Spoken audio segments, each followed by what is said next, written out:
ಇವತ್ತು ಶುರು ಮಾಡೋದಕ್ ಮುಂಚೆ ನಮ್ಮ ಮಧ್ಯದಲ್ಲಿ ಇದ್ದಂತ ಯಲ್ಲಪ್ಪ ಬ್ರದರ್ ಅವರ ಒಂದು ಪ್ರಾರ್ಥನೆ ಮಾಡ್ರಿ, ಸ್ಟಾರ್ಟ್ ಮಾಡೋಣ. ಸರಿ ಬ್ರದರ್.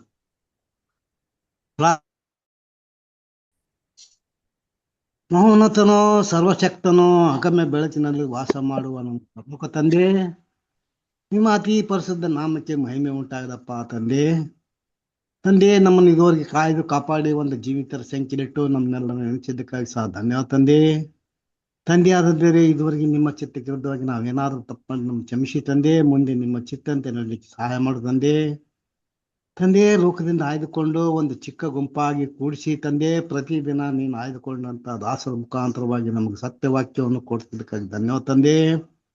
ಇವತ್ತು ಸಹ ತಂದೆ ನಿನ್ನ ವಾಕ್ಯವನ್ನು ತಿಳಿಸುವಂತ ಸಹೋದರಿಗೋಸ್ಕರ ಸಹ ಬೇಡ್ಕೊಂಡ ತಂದೆ, ನಿಮ್ಮ ಪವಿತ್ರ ಆತ್ಮನ ಸಹಾಯದಿಂದ ತಂದೆ ನಮ್ಮೆಲ್ಲರಿಗೆ ನಿನ್ನ ವಾಕ್ಯವನ್ನು ತಿಳಿಸುವ ಹಾಗೆ ಸಹಾಯ ಮಾಡು ತಂದೆ.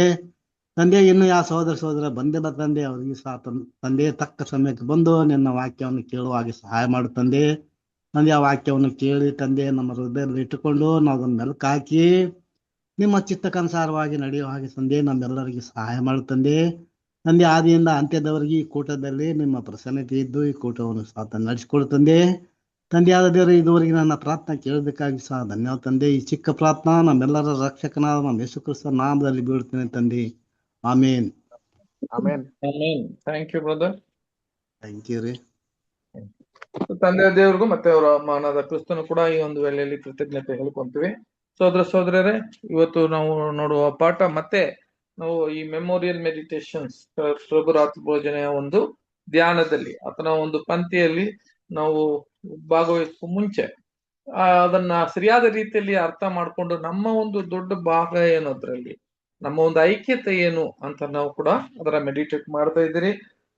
ಅದೇ ತರ ಸೋದರರೇ, ಇವತ್ತು ನಾವು ನೋಡುವ ಒಂದು ಭಾಗ ಯಾವ್ದಪ್ಪ ಅಂತ ಹೇಳಿದ್ರೆ, ನಾವು ಅದಕ್ ಮುಂಚೆ ನಮಗೆಲ್ಲ ಗೊತ್ತಿದ್ದಂಗೆ ಸೋದರಿಯರೇ, ನಾವು ಯಾವ್ದಪ್ಪ ಈ ಒಂದು ಇಸ್ರೇಲ್ ಅಲ್ಲಿ ಇದ್ದಿದ್ದಂತ ಆ 7 ಹಬ್ಬಗಳ ಬಗ್ಗೆ ವಿವರವಾಗಿ ಕೆಲವು ವಿಷಯಗಳನ್ನ ಓದ್ತಾ ಇದೀವಿ. ಅದರಲ್ಲಿ ಇನ್ನೂ ವಿವರಗಳು ಇರ್ತದೆ, ಅದನ್ನ ನೀವು ಹೋಗಿ ಆ ಒಂದು ಯಾಚಕಾಂಡದಲ್ಲಿ 23ನೇ ಅಧ್ಯಾಯದಲ್ಲಿ ಎಲ್ಲಾ ವಾಕ್ಯಗಳು ಅಧ್ಯಾಯ ಪೂರ್ತಿ ನೀವು ಓದಿದ್ರೆ ಅದರಲ್ಲಿ ಇರುವ ಅನೇಕ ವಿಷಯಗಳನ್ನ ಅದನ್ನೆಲ್ಲ ನಾವು ನೋಡ್ಬೋದು ಅಂತ ನೋಡಿದ್ವಿ.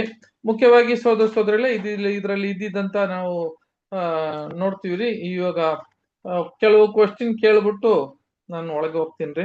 ಯಾಕಂತ ಹೇಳಿದ್ರೆ ನಾವು ಎಷ್ಟ ಮಟ್ಟಿಗೆ ಅದನ್ನ ಅರ್ಥ ಮಾಡ್ಕೊಂಡಿದೀವಿ, ಆ ಒಂದು ಆತ್ಮೀಯ ರೀತಿಯಲ್ಲಿ ಅದನ್ನ ಯಾಕೆ ಅರ್ಥ ಮಾಡ್ಕೊಂಡು ಅದ್ ನಮಗೆ ಉನ್ನತವಾದ ಇದ್ದಂತ ಬಹಳ ಶ್ರೇಷ್ಠವಾದ ಇದ್ದಂತ ಪಾಠಗಳು, ಅದರಲ್ಲಿ ಇದ್ದಿದ್ದಂತ ಪಾಠಗಳು ಏನಂತ ನಾವು ತಿಳ್ಕೊಳ್ಳೋದಿಕ್ಕೆ ಈ ಒಂದು ಪ್ರಶ್ನೆಗಳು ಅಷ್ಟೇ, ಬೇರೆ ಏನಿಲ್ಲ.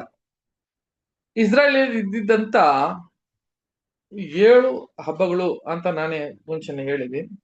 ಈ 7 ಹಬ್ಬಗಳನ್ನ ಯಾವ ತರ ಅದನ್ನ ಭಾಗ ಮಾಡಬೇಕು ಅಂತ ನೀವು ಯಾರಾದ್ರೂ ಹೇಳ್ರಿ. 7 ಹಬ್ಬಗಳು, ಈ 7 ಹಬ್ಬಗಳನ್ನ ಅರ್ಥ ಮಾಡ್ಕೊಬೇಕಾದ್ರೆ ಮೊದಲು ನಾವು ಭಾಗಗಳಾಗಿ ಅದನ್ನ ಮಾಡಿದ ಮೇಲೆ ಪಾರ್ಟ್ಗಳು, ಈ ಪಾರ್ಟ್ ಅಂತ 3 ಪಾರ್ಟ್ ಮಾಡ್ತೀವಿ. ಆ ಪಾರ್ಟ್ಗಳು ಮಾಡ್ಬೇಕು, ಭಾಗಗಳು ಮಾಡಿ ಅದನ್ನ ಹೇಗೆ ಒಂದು ಅರ್ಥ ಮಾಡ್ಕೊಳ್ಳೋದು. ಯಾರಾದ್ರೆ ಒಂದು ಅರ್ಥ ಮಾಡಿರೋರು ಹೇಳ್ರು, ಈ 7 ಹಬ್ಬಗಳು ನಮಗೆ ಏನ್ ಸೂಚನೆ ಕೊಡ್ತದೆ ಅಂತ ಹೇಳಿದ್ರೆ ನಮಗೆ ಬಹಳ ಒಂದು ನನಗ್ ಕೂಡ ಖುಷಿ ಆಗುತ್ತೆ. ಯಾಕಂತ ಕೇಳಿದ್ರೆ ನಾನು 7 ವಿಷಯಗಳು ನಿಮ್ಗೆ ಅರ್ಥ ಆಗ್ತದೆ ಅಂತ ನನಗ್ ಕೂಡ ಅದರ ಮೇಲೆ ಇದಿರ್ತದೆ. ಸೋದರರೇ, 7 ಸಭೆಗೆ ಹೋಲಿಕೆಯಾಗಿ ಇರ್ಬೋದಾ ಬ್ರದರ್? ಇಲ್ಲ ಬ್ರದರ್, ಇದು ಎಲ್ಲ ಯೇಸು ಕ್ರಿಸ್ತನಲ್ಲಿ ನೆರವೇರುವಂತದ್ದು. ಇದು ಛಾಯವಾಗಿತ್ತು, ಈಗ ಮುಂದೆ ಯೇಸು ಕ್ರಿಸ್ತನಲ್ಲಿ ನೆರವೇರುವಂತದ್ರಿ. ಓಕೆ, ಇದು ಒಂದು ಎಲ್ಲ ಹೇಳಿದ್ದು ನೀವು ಒಂದು 50% ಹೇಳಿದ್ದೀರಾ, ಅದರ ಪೂರ್ತಿ ಹೇಳಿಲ್ಲ. ಬೇರೆ ಯಾರಾದ್ರೆ? ಇದು 7 ಹಬ್ಬನ 3 ಭಾಗ ಮಾಡ್ತಾರ. ಹೌದು, ಮೊದ್ಲು 3 ತಿಂಗಳ ಮೊದ್ಲು 3 ಹಬ್ಬ, ಆಮೇಲೆ ಮಧ್ಯದಲ್ಲಿ 3ನೇ ತಿಂಗಳು 1 ಹಬ್ಬ, 7ನೇ ತಿಂಗಳು 3 ಹಬ್ಬ ಮಾಡ್ತಾರ. Very good. ಹಂಗಾದ್ರೆ ಇದರಲ್ಲಿ 3 ಭಾಗ ಉಂಟು. ಕರೆಕ್ಟ್ ಆಗಿ ಹೇಳಿದ್ರು ಸಿಸ್ಟರು. ಆದ್ರೆ ಬ್ರದರ್ ಹೇಳಿದಂಗೆ ಇದು ಸಭೆಗೆ ಹೋಲಿಕೆ ಆಗ್ತದೆ ಅಂತ ಹೇಳಿದ್ರೆ ಹೌದು, ಸಭೆಗೆ ಹೋಲಿಕೆ ಆಗ್ತದೆ. ಬ್ರದರ್ ಕೂಡ ಒಬ್ಬ ಫಸ್ಟ್ ಉತ್ತರ ಕೊಟ್ಟಿದ್ದಂತ ಬ್ರದರ್ ಕೂಡ ಕರೆಕ್ಟ್ ಆಗಿ ಹೇಳಿದ್ರು, ಅದು ಸಭೆಗೆ ಹೋಲಿಕೆ ಆಗ್ತದ. ಹೌದು, ಸಭೆಗೆ ಹೋಲಿಕೆ ಆಗ್ತದೆ. ಅದೇ ತರ ಎರಡನೇ ಮೋಹನ್ ರಾಜ್ ಬ್ರದರು ಮತ್ತೆ ಬ್ರದರ್ಸ್ ಹೇಳುವಾಗ ಇದು ಅದು ಕ್ರಿಸ್ತನಿಗೆ ಹೋಲಿಕೆ ಆಗ್ತದ. ಹೌದು, ಕ್ರಿಸ್ತನಿಗೆ ಹೋಲಿಕೆ ಆಗ್ತದೆ. ನಾನು ಹೇಳದ್ನಲ್ಲ, ಇಬ್ರು ಹೇಳಿದ್ದು 50-50%. ಈಗ ಮತ್ತೆ ಸಿಸ್ಟರ್ ಏನ್ ಹೇಳಿದ್ರು ಅಂತ ಹೇಳಿದ್ರೆ ಅದು 3 ಭಾಗವಾಗಿರ್ತದೆ. ಆ 3 ಭಾಗ ಅಂತ ಹೇಳಿದ್ರೆ ಅದು ಮೊದಲನೇ ತಿಂಗಳಲ್ಲಿ 3, ಮತ್ತೆ ಮಧ್ಯದಲ್ಲಿ ಶಿವಾನ್ ಅನ್ನುವ ಒಂದು ಹಬ್ಬ ಆಗೋದು, ಆಮೇಲೆ 7ನೇ ತಿಂಗಳಲ್ಲಿ ಇರುವ 3 ಹಬ್ಬ. ಓಕೆ, ಒಳ್ಳೆ ಇದು ಸರಿ. ಇದು ಕೂಡ ಎಷ್ಟಾಗಿದೆ ಅಂತ ಹೇಳಿದ್ರೆ ನೀವು 75%, 75% ಕರೆಕ್ಟ್ ಆಗಿ ಹೇಳಿದ್ದೀರಾ. ಅದ್ರಲ್ಲಿ ಇನ್ನ 25% ಅದರಲ್ಲಿ ಉಳಿದಿದೆ. ಅದು ಯಾರು ಹೇಳ್ತೀವಿ? ನಾನು ಹೇಳ ಬ್ರದರ್, ದಯವಿಟ್ಟು ಹೇಳಿ. ಬ್ರದರ್ 3 ಭಾಗಗಳಾಗಿ ಹಬ್ಬಗಳನ್ನ ವಿಂಗಡಣೆ ಮಾಡ್ತಾರೆ. ಮೊದಲನೇದು 3 ಪಸ್ಕ, ಹುಳಿ ಇಲ್ಲದ ರೊಟ್ಟಿ, ಪ್ರಥಮ ಫಲ. ಇದು ವಸಂತ ಕಾಲದಲ್ಲಿ ಆಚರಿಸುವಂತಹ ಹಬ್ಬಗಳು. ಇದು ಏನ್ ಸೂಚಿಸ್ತದೆ ಅಂದ್ರೆ ಏಸು ಕ್ರಿಸ್ತನ ಬರೋಣದಲ್ಲಿ ಮಾಡುವಂತಹ ಹಬ್ಬಗಳು. ಆಮೇಲೆ 15th ಡೇ ಅಲ್ಲಿ ಪಂಚಶತಮ ಹಬ್ಬ ಆಚರಿಸ್ತಾರೆ. ಆಮೇಲೆ 5, 6, 7ನೇ ಹಬ್ಬ ತುತ್ತೂರಿ ಹಬ್ಬ, ದೋಷ ಪರಿಹಾರ ಹಬ್ಬ, ಆಮೇಲೆ ಗುಡಾರ ಹಬ್ಬ. ಇದು 7ನೇ ತಿಂಗಳಲ್ಲಿ ಆಚರಣೆ ಮಾಡ್ತಾರೆ. ಇದು 2ನೇ ಕ್ರೈಸ್ಟ್ ಸೆಕೆಂಡ್ ಕಮಿಂಗ್ ಅಲ್ಲಿ ಆಗುವಂತಹ ಹಬ್ಬಗಳು. ಇದು ಬೇಸಿಗೆ ಕಾಲದಲ್ಲಿ ಆಚರಣೆ ಮಾಡ್ತಾರೆ. ಇದ್ರ ಎಲ್ಲಾ ಹಬ್ಬದಲ್ಲೂ ಯೇಸು ಕ್ರಿಸ್ತನ ಒಂದು ಜೀವನ ಚರಿತ್ರೆ ಇದೆ ಅಂತ ಬ್ರದರ್.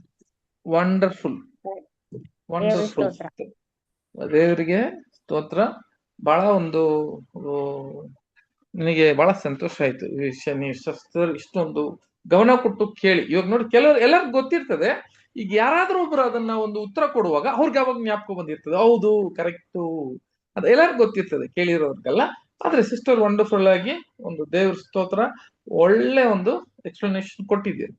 ಫೈನ್, ಸರಿ. ಈಗಿರುವಾಗ ನಾವು ನೋಡಿದಂತ ಈ ಮೊದಲನೇ 3 ಹಬ್ಬ ಅದು ಕ್ರಿಸ್ತನಲ್ಲಿ ಪಂಚಶಮ ಕಾಲ ತನಕ ಯೇಸು ಕ್ರಿಸ್ತನು ಇದ್ದಿದ್ದ ಮೊದಲನೇ ಭಾಗದಲ್ಲಿ ಅವರು ಮೊದಲನೇ ಬರುವಂಕಿನಲ್ಲಿ ನಡೆದಿದ್ದಂತ ವಿಷಯಗಳು, ಅದು ಫುಲ್ಫಿಲ್ಮೆಂಟ್ ಅಂತ ಹೇಳುವಾಗ ಅದನ್ನು ನೆರವೇರಿರುವ ಕಾಲಗಳು ಅಂತ ನಾವು ಕ್ಲಿಯರ್ ಆಗಿ ನೋಡ್ತೀವಿ. ಹಬ್ಬಗಳು ಅಂತ ಹೇಳುವಾಗ ನಾವು ಕ್ಲಿಯರ್ ಆಗಿ ನಾವು ಅರ್ಥ ಮಾಡ್ಕೊಬೇಕು. ಏನಂತ ಹೇಳಿದ್ರೆ ಹಬ್ಬಗಳು ಅಂತ ಕೇಳಿದ್ರೆ ನಾವು ಹಬ್ಬವನ್ನು ಏನ್ರಿ ಆಚರಣೆ ಸೆಲೆಬ್ರೇಷನ್ ಮಾಡ್ತೀವಲ್ಲ, ಆ ಸೆಲೆಬ್ರೇಷನ್ ಹಿಂದೆ ಏನಿರ್ತದೆ ಅಂತ ಕೇಳಿದ್ರೆ, ಫಾರ್ ಎಕ್ಸಾಂಪಲ್ ನೋಡ್ರಿ, ಒಂದು ಉದಾಹರಣೆ ಕೊಡ್ತೀನಿ ಅಷ್ಟೇ. ಏನಂತ ಕೇಳಿದ್ರೆ, ಇವತ್ತು ನೆನ್ನೆ ಏನ್ ಹಬ್ಬ ಇತ್ರಿ? ಯಾರಿಗಾದ್ರೂ ಜ್ಞಾಪಕ ಇದೆಯಾ?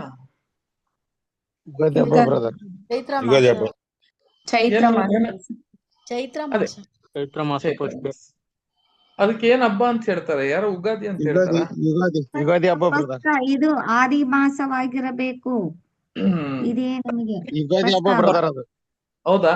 ಹೌದು, ಒಳ್ಳೆಯದು. ಬಿಡುಗಡೆ. ಸೋದ್ರೆ ನೋಡ್ರಿ, ಈ ಹಬ್ಬ ಬಂದು ಈ ಒಂದು ಪಸ್ಕ ಸಮಯದಲ್ಲೇ ಬರುತ್ತೆ. ಇವೆಲ್ಲ ಯಾವಾಗ ನೋಡ್ರಿ ಒಂದು ತಿಂಗಳು ಡಿಫ್ರೆನ್ಸ್ ಬರುತ್ತೆ ಅಷ್ಟೇ.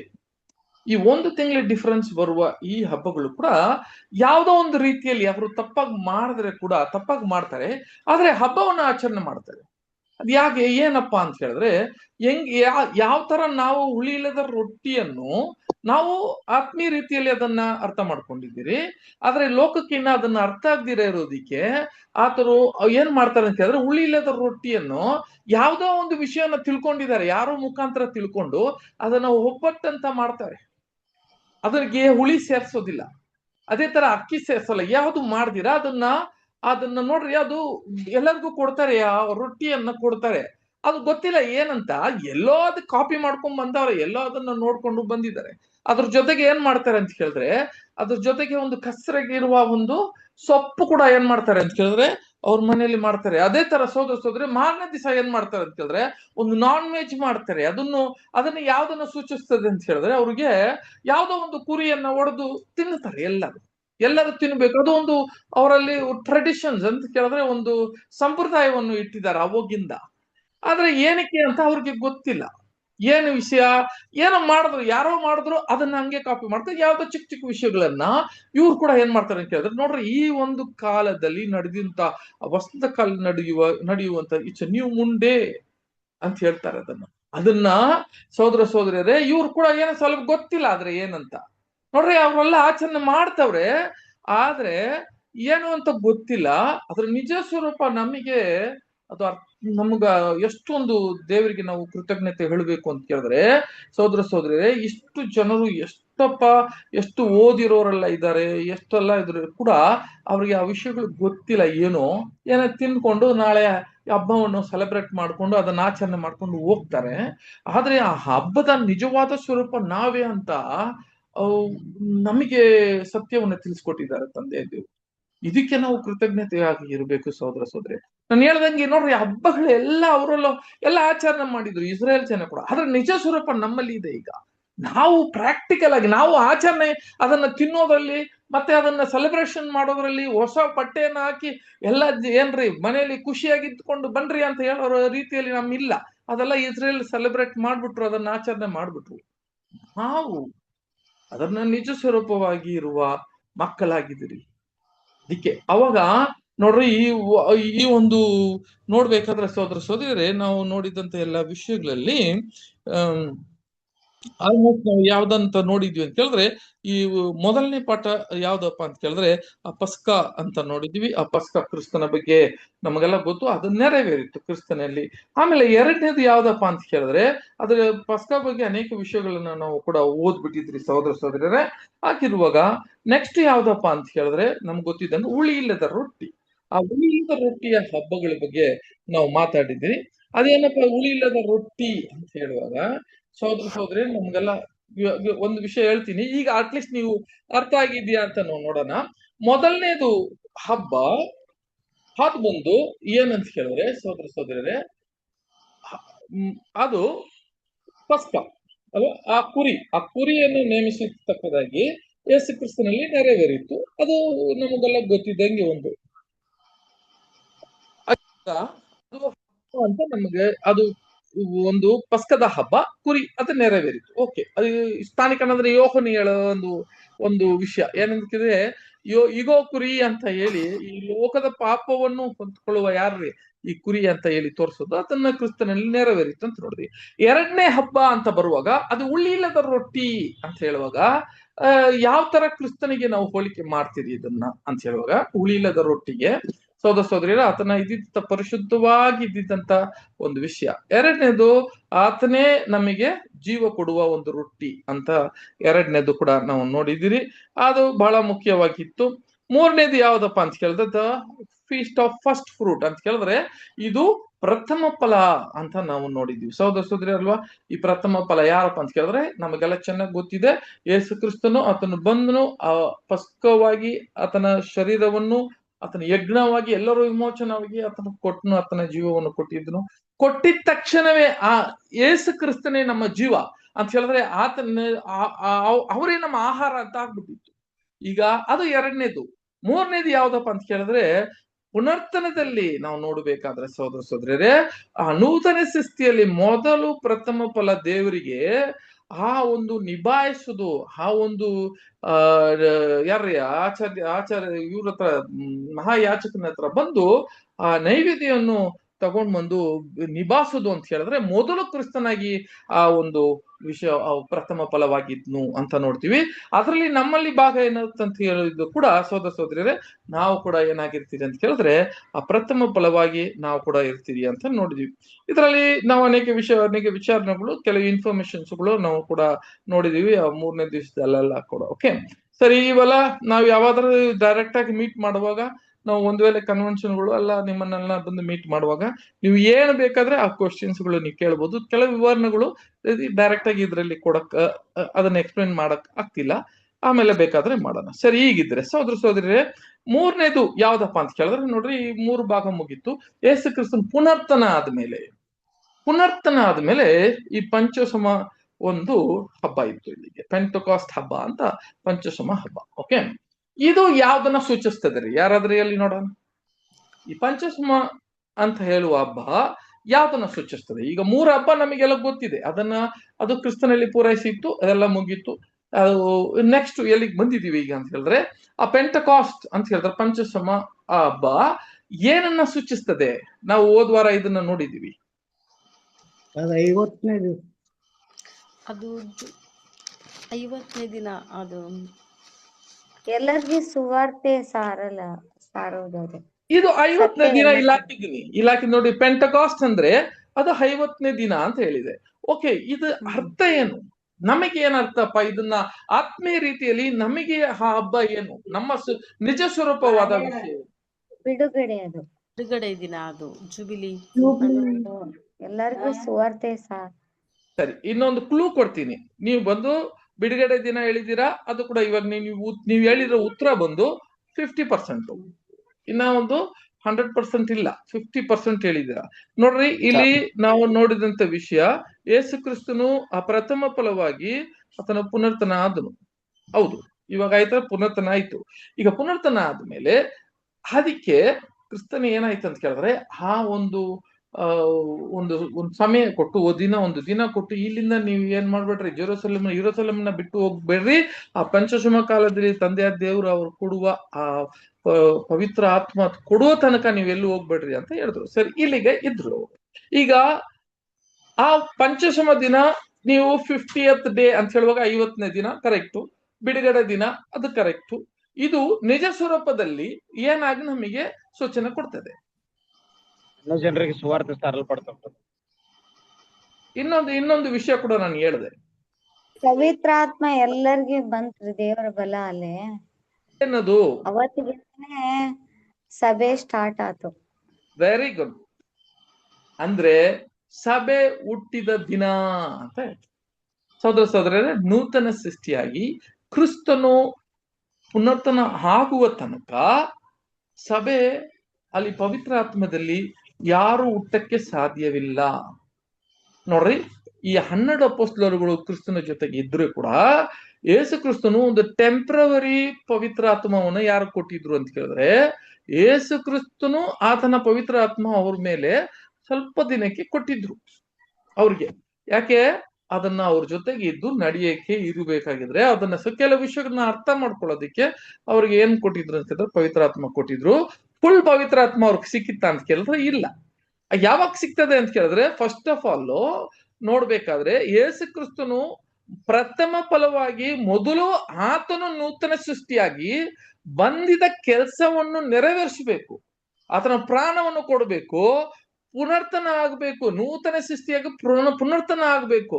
ಅವಾಗೆ ಫಸ್ಟ್ ಬಾರ್ನ್ ಆಗಿರೋದು ಕ್ರಿಸ್ತನ್, ಮೊದಲನೇ ಪ್ರಥಮ ಫಲ ಆಗೋದು. ಆ ಕ್ರಿಸ್ತನು ಪ್ರಥಮ ಫಲ ಆದ್ಮೇಲೆನೆ ಸಭೆ ಹುಟ್ಟೋದಕ್ಕೆ ಸಾಧ್ಯ.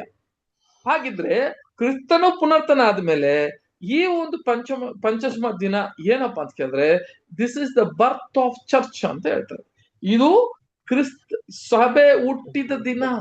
ಸಭೆ ಹುಟ್ಟಿದಕ್ಕೆ ಆತ್ಮೀಯ ರೀತಿಯಲ್ಲಿ ನೂತನ ಸೃಷ್ಟಿಯಾಗಿ ಹುಟ್ಟೋದಕ್ಕೆ ಎಲ್ಲರಿಗೂ ಪವಿತ್ರ ಆತ್ಮ, ನಾವೆಲ್ಲ ಕೂಡ ಯಾವ್ದ್ರಿಂದ ಪವಿತ್ರ ಆತ್ಮ ನಾವು ನಮಗೆ ಹೊಂದ್ಕೊಂತೀವಿ ಅಂತ ಕೇಳಿದ್ರೆ ದೇವರ ವಾಕ್ಯದಿಂದ.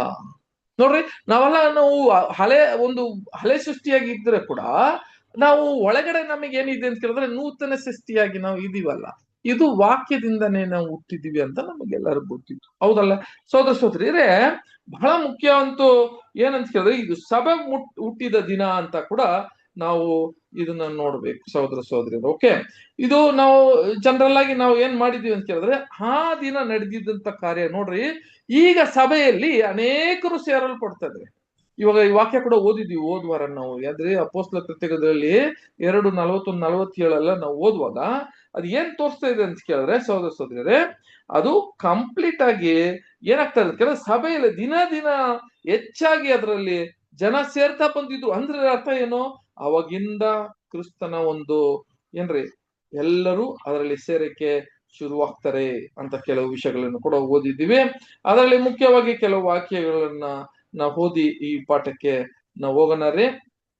ಯಾವ್ದಂತ ಕೇಳಿದ್ರೆ ಓದೋಣ. 1ನೇ ಕೊರಿಂಥ್ಯದಲ್ಲಿ 12ನೇ ಅಧ್ಯಾಯ 13ನೇ ವಾಕ್ಯ. 1ನೇ ಕೊರಿಂಥ್ಯ 12:13ನೇ ವಾಕ್ಯ. ಯಹೂದ್ಯರಾಗಲಿ ಗ್ರೀಕರಾಗಲಿ ದಾಸರಾಗಲಿ ಸ್ವತಂತ್ರರಾಗಲಿ ನಾವೆಲ್ಲರೂ ಒಂದೇ ದೇಹವಾಗುವುದಕ್ಕಾಗಿ ಒಂದೇ ಆತ್ಮನಲ್ಲಿ ದೀಕ್ಷಾಸ್ನಾನ ಮಾಡಿಸಿಕೊಂಡೆವು, ಒಂದೇ ಆತ್ಮವು ನಮ್ಮೆಲ್ಲರಿಗೂ ಪಾನವಾಗಿ ಕೊಡಲ್ಪಟ್ಟಿತ್ತು. ಒಂದೇ ಆತ್ಮವು ನಮ್ಮಲ್ಲಿ ಕೊಡಲ್ಪಟ್ಟಿತ್ತು. ನಮ್ಮ ಒಂದೇ ದೀಕ್ಷಾಸ್ಥಾನ ಇದು ನೋಡ್ರಿ, ಇದೇ ನಮಗೆ ಬಹಳ ಹುಟ್ಟಿರೋದು ಎಲ್ಲಿ ಅಂತ ಕೇಳಿದ್ರೆ ಆತನ ಒಂದೇ ದೀಕ್ಷಾಸ್ಥಾನದಲ್ಲಿ ಒಂದೇ ಆತ್ಮದಲ್ಲಿ ನಾವು ಏನಾಗಿದ್ದೀರಿ ಅಂತ ಕೇಳಿದ್ರೆ ನಾವು ಹುಟ್ಟಿದೀವಿ ಅಂತ ನಾವು ನೋಡ್ತೀವಿ. ಸಹೋದರ ಸಹೋದರಿಯರೇ, ಇದು ನೀವು ನೋಡ್ಬೇಕಾದ್ರೆ ಬಹಳ ಮುಖ್ಯವಂತ ಇನ್ನೊಂದು ವಿಷಯ ಏನಪ್ಪಾ ಅಂತ ಕೇಳಿದ್ರೆ, ಸಭೆ ವೆನ್ ಇಟ್ ಬಿಗಿನ್ಸ್ ಅಂತ ಹೇಳುವಾಗ ಯಾವಾಗಪ್ಪ ಕ್ರಿಸ್ತನಲ್ಲಿ ನಮಗೆ ಒಂದು ವಿಷಯ ಹೇಳ್ತಾರ್ರಿ. ಯಾವ್ದು ಅಂತ ಕೇಳಿದ್ರೆ ಒಂದು ನಿಮಿಷ, ಯಾವ್ದಪ್ಪ ಅಂತ ಕೇಳಿದ್ರೆ ಸಹೋದರ ಸಹೋದರನೇ ನೋಡ್ರಿ, ಈಗ ನಮಗೆಲ್ಲ ಗೊತ್ತಿದೆ ಕ್ರಿಸ್ತನು ಹುಳಿ ಇಲ್ಲದ ರೊಟ್ಟಿ. ಹೌದು, ಕ್ರಿಸ್ತನ ಹುಳಿ ಇಲ್ಲದ ರೊಟ್ಟಿ. ಆದ್ರೆ ಈಗ ನಾವು ನೋಡೋದು ಏನಂತ ಕೇಳಿದ್ರೆ, ಏನಪ್ಪಾ ಇಲ್ಲಿ ಹುಟ್ಟಿದ್ದು ಅಂತ ಕೇಳಿದ್ರೆ ಹುಳಿ ಇಲ್ಲದ ರೊಟ್ಟಿ ಅಂತ ಕೇಳಿದ್ರೆ ಪರಲೋಕಕ್ಕೆ ಹೋಗೋದಕ್ಕೆ ಒಬ್ಬರೇ ಸಾಧ್ಯ. ಅದ್ ಯಾರಪ್ಪ ಅಂತ ಕೇಳಿದ್ರೆ ಪಾಪ ಇಲ್ಲದ ಮನುಷ್ಯನು ಅಂತ ಹೇಳುವಾಗ ಒಂದು ಹುಳಿ ಇಲ್ಲದ ರೊಟ್ಟಿಯೇ ಏನಾಗುತ್ತೆ ಅಂತ ಕೇಳಿದ್ರೆ ಕ್ರಿಸ್ತನು ಅದನ್ನ ಸೂಚನೆ ಆಗ್ತದೆ, ಎಲ್ಲರಿಗೂ ಗೊತ್ತು. ಆದ್ರೆ ಈ ಪಂಚಸಮ ದಿನದಲ್ಲಿ ನಡೆಯುವ ಇನ್ನೊಂದು ಘಟನೆ ಅಲ್ಲಿ ಕೊಡ್ತಾರೆ. ಏನಂತ ಕೇಳಿದ್ರೆ ಹುಳಿ ಇರುವ ರೊಟ್ಟಿಯನ್ನು ಏನ್ ಮಾಡ್ಬೇಕು ಅಂತ ಹೇಳ್ಬಿಟ್ರು ಅಂತ ಕೇಳಿದ್ರೆ 2 ಭಾಗದಲ್ಲಿ ಅದರಲ್ಲಿ ಮಾಡಬೇಕು ಅಂತ ಹೇಳಿದ್ರು. ನಮಗೆಲ್ಲ ಗೊತ್ತಿದೆಯಲ್ಲ, 2 ಭಾಗವನ್ನು ಮಾಡಬೇಕು. ಆ 2 ಭಾಗವಾಗಿರುವ ರೊಟ್ಟಿ ಯಾರ್ರಿ? ಕ್ರೈಸ್ತರು ಮತ್ತು ಅನ್ಯ ಜನರು brother. ಅನ್ಯ ನಾವೇ. ಜನ, ನಾವು ಉಳಿ ಇರೋದು ನಾವು ಬ್ರದರ್. ಹುಳಿ ಯಾರಂತ ಕೇಳಿದ್ರೆ ನಾವೇ. ಎಲ್ಲಿ ಓದಿದೀವಿ ನಾವು ಇದನ್ನ? ವಾಕ್ಯ ಎಲ್ಲಾದ್ರೂ ಇದೆಯಾ? ಇದೆ ಹೋದ್ವಾರ ಬ್ರದರ್. ನಾವು ಎಲ್ಲಿದೆ? ಬ್ರದರ್ ಯಾಜಕಕಾಂಡ 23:17 ಇದೆ. Very good. 23:17 ನಾವು ಏನ್ ನೋಡ್ತೀವಿ ಅಂತ ಕೇಳಿದ್ರೆ ಸಹೋದರ ಸಹೋದರಿಯರೇ, ಅದರಲ್ಲಿ ಹುಳಿಯೇ ಇರುವ ರೊಟ್ಟಿಯಲ್ಲಿ 2 ಭಾಗ ಮಾಡು ಅಂತ ಹೇಳ್ತಾರೆ. ಒಂದೇ ಒಂದು ಶೇರಲ್ಲಿ 2 ಭಾಗ ಮಾಡ್ಬೇಕು ಅಂತ ಕೇಳಿದ್ರೆ ಸತ್ಯ ಒಂದೇ, ಅದರಲ್ಲಿ ನೋಡ್ರಿ ಎಲ್ಲ ಹುಟ್ಟಿರೋದು ಒಂದೇ, ಆತನ ದೀಕ್ಷಾಸ್ಥಾನ ಒಂದೇ, ಅವ್ರಿಗೆ ಕೊಡುವ ಆತ್ಮ ಒಂದೇ, ಆದ್ರೆ 2 ಭಾಗ ಯಾಕೆ ಬರ್ತದೆ ಅಂತ ಕೇಳಿದ್ರೆ ಆ 2 ಭಾಗ ಏನಂತ ಕೇಳಿದ್ರೆ ನಮ್ಗೆಲ್ಲ ಗೊತ್ತಿರೋದು, ಒಂದು ಮಹಾಸಮೂಹ, ಇನ್ನೊಂದು ಕ್ರಿಸ್ತನ ಒಂದು ಸಭೆ ಅಂತ ಹೇಳಿದ್ರೆ 1,44,000 ಆತನ ಒಂದು ಇದು ಬಹಳ ಮುಖ್ಯವಾಗಿತ್ತು. ಸರಿ, ಹೀಗಿರುವಾಗ ನಾವೆಲ್ಲ ಕೂಡ ಸಹೋದರ ಸಹೋದರರೇ ಹೇಗಿದ್ದೀವಿ ಅಂತ ಕೇಳಿದ್ರೆ ಆತನ ಒಂದು ನೋಡ್ರಿ, ನಾವು ಓದುವಾಗ we are all born in the ಏನ್ರಿ one spirit and one body ಅಂತ ಹೇಳ್ತಾರೆ.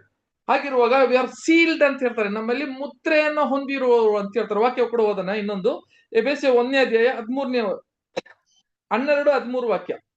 ಎಫೆಸ 1ನೇ ಅಧ್ಯಾಯ 12-13 ವಾಕ್ಯ.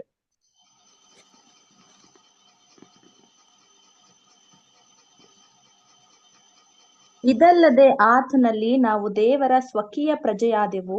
ಬರಬೇಕಾದ ಕ್ರಿಸ್ತನನ್ನು ಎದುರು ನೋಡುತ್ತಿದ್ದ ನಾವು ತನ್ನ ಮಹಿಮೆಯನ್ನು ಪ್ರಖ್ಯಾತಿಪಡಿಸಬೇಕೆಂದು ಸಮಸ್ತ ಕಾರ್ಯಗಳನ್ನು ತನ್ನ ಇಷ್ಟದಂತೆ ನಡೆಸುವ ದೇವರು ತನ್ನ ಸಂಕಲ್ಪದ ಮೇರೆಗೆ ನಮ್ಮನ್ನು ಆದಿಯಲ್ಲಿಯೇ ಆರಿಸಿಕೊಂಡನು. ನಿಮ್ಮ ರಕ್ಷಣೆಯ ವಿಷಯವಾದ ಸುವಾರ್ತೆ ಎಂಬ ಸತ್ಯ ವಾಕ್ಯವನ್ನು ಕೇಳಿ ಕ್ರಿಸ್ತನಲ್ಲಿ ನಂಬಿಕೆ ಇಟ್ಟರಾದ ನೀವು ಸಹ ವಾಗ್ದಾನ ಮಾಡಲ್ಪಟ್ಟ ಪವಿತ್ರಾತ್ಮನೆಂಬ ಮುದ್ರೆಯನ್ನು ಹೊಂದಿದ್ದೀರಿ. ನೋಡಿದ್ರ ಇಲ್ಲಿಗೆ ಪವಿತ್ರ ಆತ್ಮ ಮುದ್ರೆಯನ್ನು ಹೊಂದಿದ್ದೀರಿ ಅಂತ ಹೇಳ್ತಾರೆ. ಆ ಪವಿತ್ರ ಆತ್ಮ ಎನ್ನುವ ಮುದ್ರೆಯನ್ನು ನಾವು ಏನ್ ಮಾಡಿದೀವಿ ಅಂತ ಕೇಳಿದ್ರೆ ನಾವು ಹೊಂದಿದ್ದೀವಿ. ಸಹೋದರ, ವಿ ಆರ್ ಸೀಲ್ಡ್. ನೋಡ್ರಿ, ಅದಕ್ಕೆ ಪವಿತ್ರ ಆತ್ಮ ಅಂತ ಕೇಳುವಾಗ ಈ ಪವಿತ್ರ ಆತ್ಮ ಒಳಗೇನೆ ಸಭೆ ಹೆಂಗ್ ಹುಟ್ಟುತ್ತದೆ, ಸಭೆ ಹೆಂಗ್ ಸೆಲೆಕ್ಟ್ ಆಗ್ತದೆ, ಸಭೆ ಹೆಂಗೆ ಪರಲೋಕ ಹೋಗ್ತದೆ ಅಂತ ಕೇಳಿದ್ರೆ ನಮ್ಮ ಶರೀರ ಅಲ್ಲ, ಪವಿತ್ರ ಆತ್ಮದಲ್ಲಿ ನಾವು ಹುಟ್ಟಬೇಕಾದ್ರೆ ನಾವು ಅವರು ಪ್ರಥಮ ಫಲವಾಗಿ ಅಲ್ಲ. ಯಾಕೋಬ 1ನೇ ಅಧ್ಯಾಯ 18ನೇ ವಾಕ್ಯದಲ್ಲಿ ಓದುವಾಗ ಇವರೆಲ್ಲ ದೇವರ ವಾಕ್ಯದಿಂದ ಹುಟ್ಟಿರುವ ಪ್ರಥಮ ಫಲ ಅಂತ ಹೇಳ್ತಾರೆ. ಹಂಗಿರುವಾಗ ಸಹೋದರ ಸಹೋದರರೇ, ಇದು ಕೂಡ believers become members of house ಯಾರ್ಗೆ ಏನಾಗ್ತಾರೆ ಅಂತ ಕೇಳಿದ್ರೆ ದೇವರ ಒಂದು ವಾಕ್ಯ. ಮತ್ತೆ ಎಬೆಸ 2ನೇ ಅಧ್ಯಾಯ, ಎಬೆಸರಿಗೆ 2ನೇ ಅಧ್ಯಾಯ 19ರಿಂದ ಓದ್ರಿ 22ನೇ ತನಕ. ಹೀಗಿರಲಾಗಿ ನೀವು ಇನ್ನು ಮೇಲೆ ಪರದೇಶದವರು ಅನ್ಯರೂ ಆಗಿರದೆ ದೇವ ಜನರೊಂದಿಗೆ ಒಂದೇ ಸಂಸ್ಥಾನದವರು ದೇವರ ಮನೆಯವರೂ ಆಗಿದ್ದೀರಿ. ನೋಡಿದ್ರ ಇಲ್ಲಿ ಏನ್ ಹೇಳ್ತಾರೆ, ದೇವ ಸಮಸ್ತನವರುಗಳು ನೀವು ಒಂದೇ ದೇವರ ಮನೆ ಆಗಿದ್ದೀರಿ ಅಂತ. ಇವಾಗ ನೋಡ್ರಿ, ಇವಾಗ ಹೇಳ್ತಾರೆ ನೀವು ದೇವರ ಮನೆ ಆಗಿದ್ದೀರಾ ಅಂತ ಹೇಳ್ತಾರೆ. ಆಮೇಲೆ 20ನೇ ವಾಕ್ಯ ಓದಿ, 20-21 ಕಂಟಿನ್ಯೂ ಮಾಡಿ. ಅಪೋಸ್ತಲರು ಪ್ರವಾದಿಗಳು ಎಂಬ ಅಸ್ತಿವಾರದ ಮೇಲೆ ನೀವು ಮಂದಿರದೋಪಾದಿಯಲ್ಲಿ ಕಟ್ಟಲ್ಪಟ್ಟಿದ್ದೀರಿ. ಯೇಸು ಕ್ರಿಸ್ತನೇ ಮುಖ್ಯವಾದ ಮೂಲೆಗಲ್ಲು. ನೋಡಿದ್ರ ಇಲ್ಲಿ ಕೇಳ್ತಾರೆ ಯೇಸು ಕ್ರಿಸ್ತನು ಇದಕ್ಕೆ ಅಪೋಸ್ತಲರ ಮುಖಾಂತರ ನಾವು ಕಟ್ಟಲ್ಪಡ್ತಾ ಇದೀವಿ. ಅಂದ್ರೆ ಅರ್ಥ ಏನು ಅಂತ ಹೇಳುವಾಗ ನೋಡ್ರಿ, ಎಲ್ಲಾ ವಾಕ್ಯಗಳು ಅಪೋಸ್ತಲರುಗಳು ಕೊಟ್ಟಿರುವ ವಾಕ್ಯಗಳು, ಸತ್ಯಗಳು, ಅದರಲ್ಲಿರುವ ಎಲ್ಲಾ ಛಾಯೆಗಳನ್ನ ಯಾರು ಹೇಳ್ಕೊಟ್ಟಿದ್ರು ಅದಕ್ಕಿಂತ ಅಪೋಸ್ತಲರು. ಎಲ್ಲಾ ವಿಷಯಗಳು ಅಪೋಸ್ತಲರನ್ನ ಹೇಳ್ಕೊಟ್ಟಿದ್ರು ಕೂಡ ಆ ತರ ಎಲ್ಲ ಆತನ ಮುಖಾಂತರ ನಾವು ಬಂದಿರೋರು, ಅಪೋಸ್ತಲ ಮುಖಾಂತರವೇ ನಾವೆಲ್ಲ ಬಂದಿರೋರು. ಆದ್ರೆ ಕೂಡ ಅದಕ್ಕೆ ಅಸ್ಥಿವಾರ ಯಾರು ಅಂತ ಹೇಳಿದ್ರೆ ಯೇಸು ಕ್ರಿಸ್ತನೇ ಅಂತ ಹೇಳಿದ್ರೆ, ಯಾಕಂದ್ರೆ ಆತನ ಮೊದಲನೇ ಪ್ರಥಮ ಫಲ ಅಲ್ವಾ. ಹಾಕಿರುವಾಗ ಆತನ ಅಸ್ಥಿವಾರ ಯಾರು ಅಂತ ಕೇಳಿದ್ರೆ ಅದು ಕ್ರಿಸ್ತನು ಅಂತ ಹೇಳಿದ್ರೆ. ಆಮೇಲೆ ಆತನಲ್ಲಿ ಕಟ್ಟಡದ ಎಲ್ಲಾ ಭಾಗಗಳು ಒಂದಕ್ಕೊಂದು ಹೊಂದಿಕೆಯಾಗಿ ಕಟ್ಟಡವು ವೃದ್ಧಿಯಾಗುತ್ತಾ ಕರ್ತನಲ್ಲಿ ಪರಿಶುದ್ಧ ದೇವಾಲಯವಾಗುತ್ತದೆ. ಆತನಲ್ಲಿ ನೋಡಿ ಸಹೋದರ ಇಲ್ಲಿ ಒಂದು ವಿಷಯ ಹೇಳ್ತಾರೆ. ಏನಂತ ಕೇಳಿದ್ರೆ ಆತನ ಮೇಲೆ ಕಟ್ಟಿರುವ ಏನ್ ಕಟ್ತಾರಂತೆ? ಕಟ್ಟಡವನ್ನು ಕಟ್ಟುತ್ತಾರಂತೆ. ಆ ಕಟ್ಟಡ ನಮಗೆಲ್ಲ ಗೊತ್ತಿದೆ. ಆತನ ಮೇಲೆ, ಕ್ರಿಸ್ತನ ಮೇಲೆ ಕಟ್ಟುವ ಒಂದು ಕಟ್ಟಡ ಇದೆ. ಆ ಕಟ್ಟಡ ಯಾವ ತರ ಇದೆ ಅಂತ ಕೇಳಿದ್ರೆ ಅದನ್ನ ಪೂರ್ತಿ ಓದಿಸ್ತಾರೆ ನಂಗೆ. ಆತನಲ್ಲಿ ಕಟ್ಟಡದ ಎಲ್ಲಾ ಭಾಗಗಳು ಒಂದಕ್ಕೊಂದು ಹೊಂದಿಕೆಯಾಗಿ ಕಟ್ಟಡವು ವೃದ್ಧಿಯಾಗುತ್ತಾ ಕರ್ತನಲ್ಲಿ ಪರಿಶುದ್ಧ ದೇವಾಲಯವಾಗುತ್ತದೆ. ನೋಡಿದ್ರ, ಪರಿಶುದ್ಧ ದೇವಾಲಯ ಆಗ್ತದೆ ಅಂತ ಹೇಳ್ತಾರೆ. ಆತನಲ್ಲಿ ಏನಾಗ್ತದೆ ಅಂತ ಕೇಳಿದ್ರೆ ಆ ಕಟ್ಟಡವನ್ನು ಕಟ್ಕೊಂಡು ಬರ್ತಾ ಇದ್ದಾರೆ ಅಂತ ಹೇಳ್ತಾರೆ. ಅಂದ್ರೆ ನಮಗೆಲ್ಲ ಯಾವ್ದು ಜ್ಞಾಪಕ ಬರ್ತದೆ ಈ ವಿಷಯ ಹೇಳುವಾಗ ಅಂತ ಕೇಳಿದ್ರೆ ಸೋದರ ಸೋದರಿಯರೇ, ಅಲ್ಲಿಗೆ ಸಾಲೋಮನ ಒಂದು ಕಟ್ಟಿದಂತಹ ಒಂದು ಆಲಯ ನೋಡ್ತೀವಿ. ಆ ಆಲಯದಲ್ಲಿ ನಡೆದಂತ ವಿಷಯ ಏನಂತ ಕೇಳಿದ್ರೆ ಕಲ್ಲುಗಳನ್ನ ಯಾವ ತರ ಕಟ್ಟಿದ್ರು ಅಂತ ಕೇಳಿದ್ರೆ ಒಂದು ಅಲ್ಲಿದ್ದಂತ ಯಾವ್ದ್ರೆ ಒಂದು ಹುಳಿ ಸೌಂಡ್ ಏನ್ ಮಾಡ್ಲಿಲ್ಲ ಅಂತೆ, ಶಬ್ದ ಬಂದಿಲ್ಲ ಅಂತೆ. ಆದ್ರೆ ಸುತ್ತಿಯನ್ನ ಇಟ್ಟುಕೊಂಡು ಹುಳಿಯಲ್ಲಿ ಇಟ್ಟುಕೊಂಡು ಅದರ ಒಂದು ಏನ್ ಮಾಡ್ಲಿಲ್ಲ, ಅದನ್ನ ಯಾವ ಒಂದು ಶಬ್ದನು ಒಳಗಡೆ ಬಂದಿಲ್ಲ. ಆಲಯ ಕಟ್ಟಬೇಕಾದ್ರೆ ಅಂದ್ರೆ ಅರ್ಥ ಏನು? ನಮ್ಮನ್ನ ಸಹೋದರ ಸಹೋದರರೇ, ನಾವು ಹೋಗಿ ಆ ಆಲಯದಲ್ಲಿ ಕೂತ್ಕೊಬೇಕಾದ್ರೆ ಅಲ್ಲಿಗೆ ನಾವು ಏನಾಗಿಲ್ಲ ಅಂತ ಕೇಳಿದ್ರೆ ಅಲ್ಲಿಗೆ ಯಾವ್ದು ಸುದ್ದಿಗಾರನೆ ನಡೆಯಲ್ಲ. ಎಲ್ಲ ಇಲ್ಲೇ ನಮ್ಮನ್ನ ಏನ್ ಮಾಡ್ತಾರೆ ಅಂತ ಕೇಳಿದ್ರೆ ಸರಿಯಾದ ರೀತಿಯಲ್ಲಿ ಕ್ರಿಸ್ತನ ಸಾರೂಪ್ಯಕ್ಕೆ ನಮ್ಮನ್ನ ತಂದು ಬಿಟ್ಟು ಈ ಲೋಕದಲ್ಲಿ ಇರುವ ಮಕ್ಕಳ ಮುಖಾಂತರ ಏನ್ ಮಾಡ್ತಾರೆ ಅಂತ ಕೇಳಿದ್ರೆ ನಮ್ಮನ್ನ ಸರಿಯಾದ ರೀತಿ ಕರೆಕ್ಟ್ ಆಗಿ ಆ ಕಳ್ಳುಗಳು ಹೆಂಗಿರ್ಬೇಕು ಅಂದ್ರೆ ಆ ಆಲಯದಲ್ಲಿ ಫಿಟ್ ಹೆಂಗಾಯ್ತೋ ಅದೇ ತರ ನಮ್ಮನ್ನ ಸರಿ ಮಾಡಿಸಿ ತಗೊಂಡೋಗಿ ಇಡಬೇಕಂತೆ. ಇದೆ ನೋಡ್ರಿ. ಆಕ್ಚುಲಿ ಏನ್ ಮಾಡ್ತಾರೆ ಕೆಲವರೆಲ್ಲ ಕಟ್ಟಡಗಳು ಕಟ್ಟುವಾಗ ಆ ಕಲ್ಲುಗಳು ಎಷ್ಟು ದೊಡ್ಡದು ಅಂತ ನೋಡ್ಬಿಟ್ಟು ಅಲ್ಲಿ ಹೋಗಿ ಹೊಡಿತಾರಲ್ಲ, ಆ ತರ ಹೊಡಿಯೋದಲ್ಲ ಅಂತ ಹೇಳುದು. ಅದಕ್ಕೆ ನಮ್ಮನ್ನು ಸರಿಪಡ್ತಾ ಇದ್ದಾರೆ ಸೋದರ ಸೋದರಿ. ಇದು ಕೂಡ ನಮಗೆ ಬಹಳ ಮುಖ್ಯವಂತ ಒಂದು ವಿಷಯ. ಸೊ ಆದ್ರಿಂದ ನಾವು ರೋಮಬ್ರಿಯರಿಗೆ 8ನೇ ಅಧ್ಯಾಯ 23ನೇ ವಾಕ್ಯ.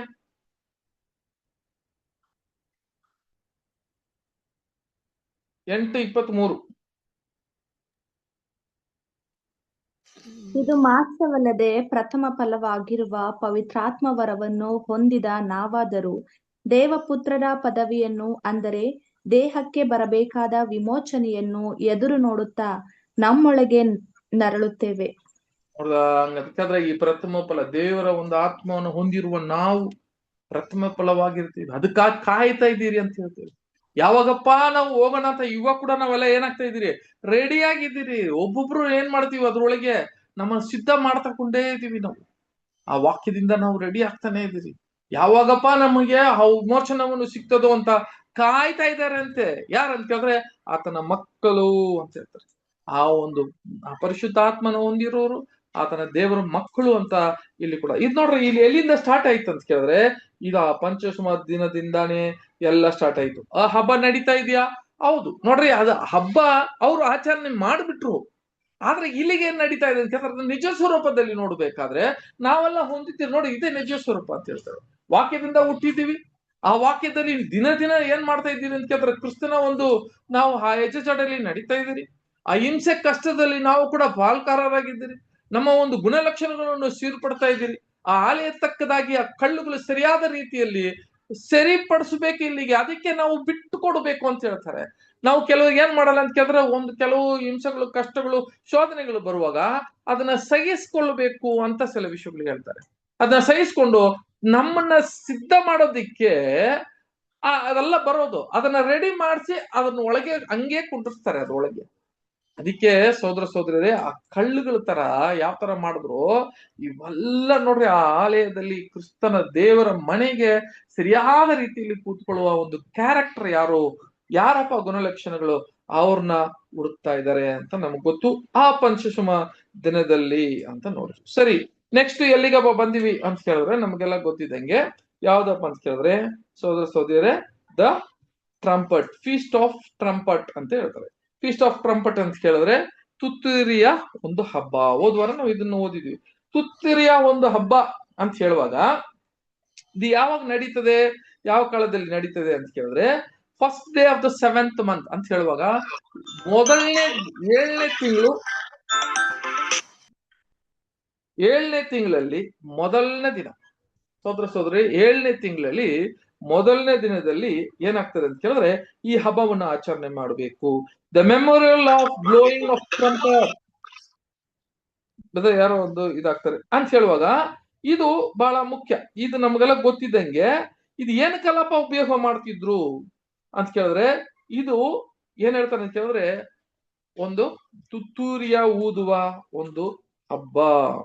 ಇದಕ್ಕೆ ಏನ್ ಹೇಳ್ತಾರೆ ಅಂತ ಕೇಳಿದ್ರೆ ಹೀಬ್ರು ಅಲ್ಲಿ ಯಾಮ್ ತೆರುಹ ಅಂತ ಹೇಳ್ತಾರೆ. ಯಾಮ್ ತೆರುಹ ಅಂತ, ಇದಕ್ಕೆ ಯಾಮ್ ತೆರುಹ ಅಂತ ಹೀಬ್ರು ಭಾಷೆಯಲ್ಲಿ ಹೇಳ್ತಾರೆ. ಇದಕ್ಕೆ ಅರ್ಥ ಏನಂತ ಕೇಳಿದ್ರೆ ಇದು ಬಹಳ ಶಬ್ದವನ್ನು ಮಾಡಿ ಕೊಡುವ ಒಂದು ಒಂದು ತುತ್ತಿರಿ, ಶಬ್ದವನ್ನು ಮಾಡುವ ತುತ್ತಿರಿ ಅಂತ ಹೇಳ್ತಾರೆ. ಏನಕ್ಕೆ, ಏನು ಈ ತುತ್ತಿರಿ ಅಂದ್ರೆ, ತುತ್ತಿರಿ ಏನಪ್ಪ, ಏನ್ ಸೂಚನೆ ಆಗ್ತದೆ ಅಂತ ಕೇಳಿದ್ರೆ ನಾನು ಲಾಸ್ಟ್ ಟೈಮ್ ಹೇಳಿದೆ ಈ ತುತ್ತಿರಿ ಏನೆಲ್ಲ ಸೂಚನೆ ಕೊಡ್ತದೆ ಅಂತ ಕೇಳಿದ್ರೆ ಮೊದಲನೇದು ನೋಡ್ರಿ, ಈಗ ನಡೀತಾ ಇರುವ ವಿಷಯ. ಈಗ ನಾವು ಈ ಹಬ್ಬದಲ್ಲಿ ಇದ್ದೀರಾ ಅಂತ ಕೇಳಿದ್ರೆ ಪಂಚಶಮ ಹಬ್ಬದಲ್ಲಿ ನಾವು ದೊಡ್ಡ ಬಾಲಕಾರರಿದ್ದೀವಿ, ಎಲ್ಲರೂ ಕೂಡ್ತಾ ಇದೀವಿ, ದಿನ ದಿನ ಬ್ಯಾಪ್ಟಿಸಮ್ ತಗೊಂತೀವಿ, ದೀಕ್ಷಾಸ್ಥಾನ ತಗೊಂತೀವಿ. ಆತನ ಪವಿತ್ರ ಆತ್ಮದಲ್ಲಿ ಕೂಡ ನಾವ್ ಏನ್ ಮಾಡ್ತೀವಿ, ಹುಟ್ಟಿರ್ತೀವಿ, ಅದರಲ್ಲಿ ದಿನ ದಿನ ದೇವರ ವಾಕ್ಯವನ್ನು ತಿಂತಾ ಇದೀವಿ. ಈ ತರ ನಾವು ಪಂಚಶಮ ದಿನದಲ್ಲಿ ಪಾಪದಿಂದನೂ ಬಿಡುಗಡೆ ಆಗಿದ್ದೀವಿ. ಆ ಒಂದು ದೇವರು ಕೊಟ್ಟಿರುವ ಎಲ್ಲಾ ಕಾರ್ಯ ಪಾಪದಿಂದ ನಾವು ಬಿಡುಗಡೆ ಆಗಿ ನಾವು ಕ್ರಿಸ್ತನಲ್ಲಿ ಆ ಒಂದು ರಕ್ಷಣೆಯನ್ನ ಹೊಂದಿಕೊಂಡಿರುವವರಾಗಿದ್ದೀರಿ. ಕರೆಕ್ಟ್. ಈಗ ಎರಡನೇದು ನಾವು ನೋಡ್ಬೇಕಾದ್ರೆ ಈ ತುತ್ತಿರಿಯ ಒಂದು ಬಹಳ ಮುಖ್ಯವಂತ ಒಂದು ವಿಷಯ ಏನಪ್ಪಾ ಅಂತ ಹೇಳುವಾಗ ಸಹೋದರ ಸಹೋದರರೇ, ಬಹಳ ಒಂದು 3 ವಿಷಯಗಳು ಹೇಳ್ತಾರೆ. ಮೊದಲನೇದು ಈ ತುತ್ತೂರಿಯ ಊದುವ ಆ ಹಬ್ಬದಲ್ಲಿ ಕೂಡ ನಾವು ಇದೀರಿ. ಇದು ನೋಡ್ರಿ, ಈಗ ಹತ್ರ ಬರ್ತಾ ಇದೀವಿ, ತುಂಬಾ ಹತ್ರ ಬರ್ತಾ ಇದೀವಿ ಅಂತ ಕೇಳಿದ್ರೆ ಎಲ್ಲಾ ಹಬ್ಬ ಮುಗ್ದಿದೆ, 3 ಹಬ್ಬ ಆಯ್ತು. ಈಗ 4ನೇ ಹಬ್ಬ ನೋಡ್ಬೇಕಾದ್ರೆ ಆ ಹಬ್ಬದಲ್ಲಿ ಕೂಡ ನಾವು ನಮ್ಮ ಕಾಲದಲ್ಲಿ ನಡೀತಾ ಇದೆ. ಏನಪ್ಪಾ ಅಂತ ಕೇಳಿದ್ರೆ ಮೊದಲನೇದು ಈ ತುತ್ತೂರಿ ಏನಕ್ಕಪ್ಪ ಉಪಯೋಗ ಆಗ್ತದೆ ಅಂತ ಕೇಳಿದ್ರೆ ಇದು ಕಾಂಗ್ರಿಗೇಷನ್ ಅಂತ ಹೇಳುವಾಗ ಎಲ್ಲಾ ಜನರನ್ನು ಕೂಡಿಸೋದಿಕ್ಕೆ ಮೊದಲು ಈ ತುತ್ತೂರಿಯ ಹಬ್ಬ ಅಂತ. ಓದನ ವಾಕ್ಯ ಯಾವುದು, ಅರಣ್ಯಕಾಂಡ 10ನೇ ಅಧ್ಯಾಯ 2-3 ವಾಕ್ಯ ಓದಿ ಸಿಸ್ಟರ್.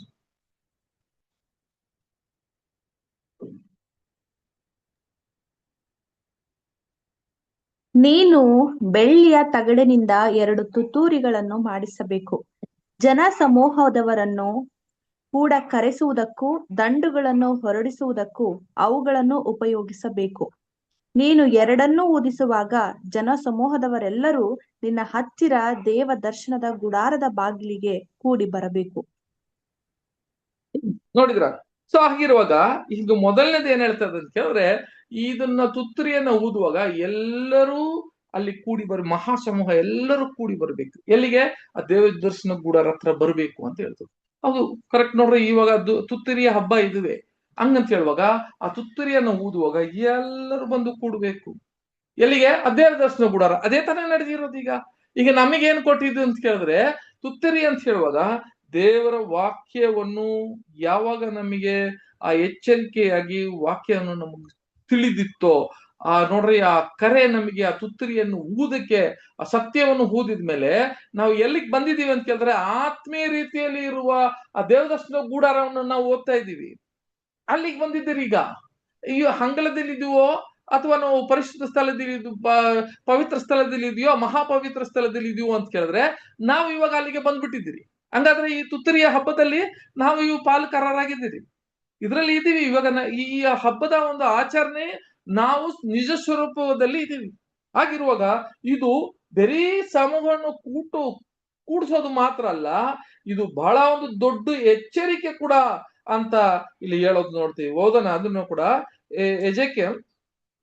ಎಜೆಕಿಯದಲ್ಲಿ 33ನೇ ಅಧ್ಯಾಯ 3, 4, 5.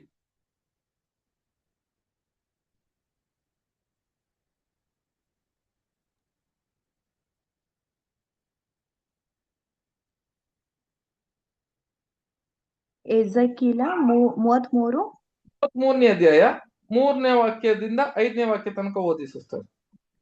ನಾನು ದೇಶದ ಮೇಲೆ ಖಡ್ಗವನ್ನು ಬೀಳ ಮಾಡುವಾಗ ಆ ದೇಶದವರು ತಮ್ಮಲ್ಲಿ ಆರಿಸಿ ನೇಮಿಸಿಕೊಂಡ ಕಾವಲುಗಾರನು ದೇಶದ ಮೇಲೆ ಬೀಳುವ ಖಡ್ಗವನ್ನು ನೋಡಿದ ಕೂಡಲೇ ಕೊಂಬನ್ನೂದಿ ಸ್ವಜನರನ್ನು ಎಚ್ಚರಿಸಿದರೂ ಕೊಂಬಿನ ಕೂಗನ್ನು ಕೇಳಿದ ಯಾವನೇ ಆಗಲಿ ಎಚ್ಚರಗೊಳ್ಳದೆ ಬೀಳುವ ಖಡ್ಗಕ್ಕೆ ಸಿಕ್ಕಿ ನಾಶವಾದರೆ ತನ್ನ ಮರಣಕ್ಕೆ ತಾನೇ ಕಾರಣ.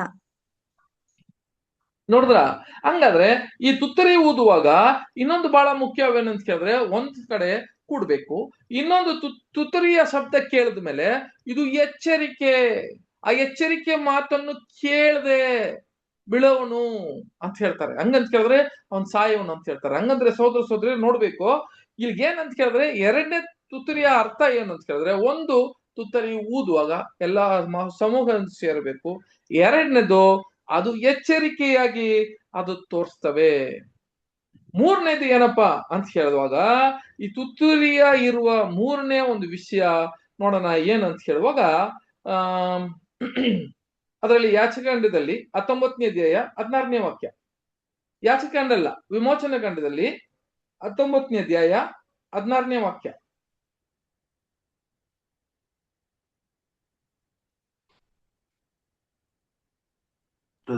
ಗುಡುಗು ಮಿಂಚು ಸೂರ್ಯೋದಯವಾಗುವಾಗ ಆ ಬೆಟ್ಟದ ಮೇಲೆ ಗುಡುಗು ಮಿಂಚು ಕಾರ್ಮುಗಿಲು ತುತ್ತೂರಿಯ ಮಹಾಧ್ವನಿಯು ಉಂಟಾಗಲು ಪಾಳ್ಯದಲ್ಲಿದ್ದ ಜನರೆಲ್ಲರೂ ನಡುಗಿದರು. ನೋಡಿದ್ರ ಏನಂತ ಹೇಳುವಾಗ, ಎಲ್ಲಿ ಅಂತ ಕೇಳಿದ್ರೆ ಬೆಟ್ಟದ ಮೇಲೆ. ಸೋದರ ಇಲ್ಲಿ ಏನ್ ನಡೀತದೆ ಅಂತ ಕೇಳಿದ್ರೆ, ಈ ಬೆಟ್ಟದ ಮೇಲೆ ನಡೆದಿದ್ದಂತ ಒಂದು ವಿಷಯ ಏನಂತ ಕೇಳಿದ್ರೆ, ಅಲ್ಲಿಗೆ ಏನೆಲ್ಲ ಇತ್ತಪ್ಪ ಅಂತ ಕೇಳಿದ್ರೆ, ಒಂದು ತುತ್ತೂರಿಯ ಶಬ್ದವನ್ನು ಕೇಳ್ತಂತೆ ಎಲ್ಲ ಜನರು ನಡುಗ್ಬಿಟ್ರಂತೆ. ಆ ತುತ್ತೂರಿಯ ಶಬ್ದ ಆ ಬೆಟ್ಟದ ಮೇಲೆ ಆ ತುತ್ತೂರಿಯ ಶಬ್ದನು ಬಂತಂತೆ. ಆ ತುತ್ತೂರಿಯ ಶಬ್ದವನ್ನು ಕೇಳಿದ್ರಂತೆ. ಅಂದ್ರೆ ಅರ್ಥ ಏನದು ಗೊತ್ತಾ? ದೇವರ ಒಂದು ನಮ್ಮ ಇದಂತ ಪ್ರಸನ್ನತೆ, ಕ್ರಿಸ್ತನ ಪ್ರಸನ್ನತೆಯಲ್ಲಿ ಹೇಳ್ತಾರಲ್ಲ, ನಾವು ಯಾವ್ದ್ರಲ್ಲಿ 1ನೇ ಥೆಸಲೋನಿಕದಲ್ಲಿ 16ನೇ ಅಧ್ಯಾಯದಲ್ಲಿ 4:16 ಓದುವಾಗ, ಆತನು ಬರುವಾಗ ಯಾರ ಜೊತೆಗೆ ಬರ್ತಾ ಅಂತ ಕೇಳಿದ್ರೆ, ಆ ದೂತನ ಜೊತೆಗೆ ತುತ್ತೂರಿಯನ್ನ ಊದುಕೊಂಡು ಏನ್ ಮಾಡ್ತಾರಂತೆ, ಬರುವ ಒಂದು ಸಮಯದಲ್ಲಿ ಕ್ರಿಸ್ತನ 2ನೇ ಬರುವಿಕೆಯಲ್ಲಿ ಬೆಟ್ಟದಲ್ಲಿ. ಬೆಟ್ಟ ಅಂದ್ರೆ ಏನ್ರಿ ಬೈಬಲ್ ಅಲ್ಲಿ? ಬೆಟ್ಟ ದೇವರಾಜ್ಯ ರೀ. Very good. ನೋಡಿದ್ರ, ಆ ಬೆಟ್ಟದ ಮೇಲೆ ಅಂತ ಹೇಳುವಾಗ ಇಲ್ಲಿಗೆ ಏನ್ ಸೂಚನೆ ಆಗ್ತದೆ ಅಂತ ಕೇಳಿದ್ರೆ, ಆತನೊಂದು ಪ್ರಸನ್ನತೆ ಬಗ್ಗೆ ಇಲ್ಲಿ ಹೇಳುವ ಒಂದು ರೀತಿ ಕೂಡ ಹೇಳುತ್ತದೆ ಅಂತ ನೋಡ್ತೀವಿ. ಸೋದರಿ ಅದು ಮಾತ್ರವಲ್ಲ, ಇನ್ನೊಂದು ಏನಂತ ಕೇಳಿದ್ರೆ, ಇದು ಸ್ಪಿರಿಚುವಲ್ ಮೀನಿಂಗ್ ಅಲ್ಲಿ ಇದನ್ನ ಒಂದು ಆತ್ಮೀಯ ರೀತಿಯಲ್ಲಿ ನಾವು ನೋಡಿದ್ವಿ. ಇನ್ನೊಂದು ವಾಕ್ಯ ಕೂಡ ಓದೋಣ ಇದರ ಬಗ್ಗೆ. ಬರೀ ಒಂದು ತುತ್ತರಿಯ ಹಬ್ಬದ ಬಗ್ಗೆ ನೋಡುವಾಗ 58ನೇ ಇದು ಯೆಶಾಯ 58ನೇ ಅಧ್ಯಾಯ 1ನೇ ವಾಕ್ಯ.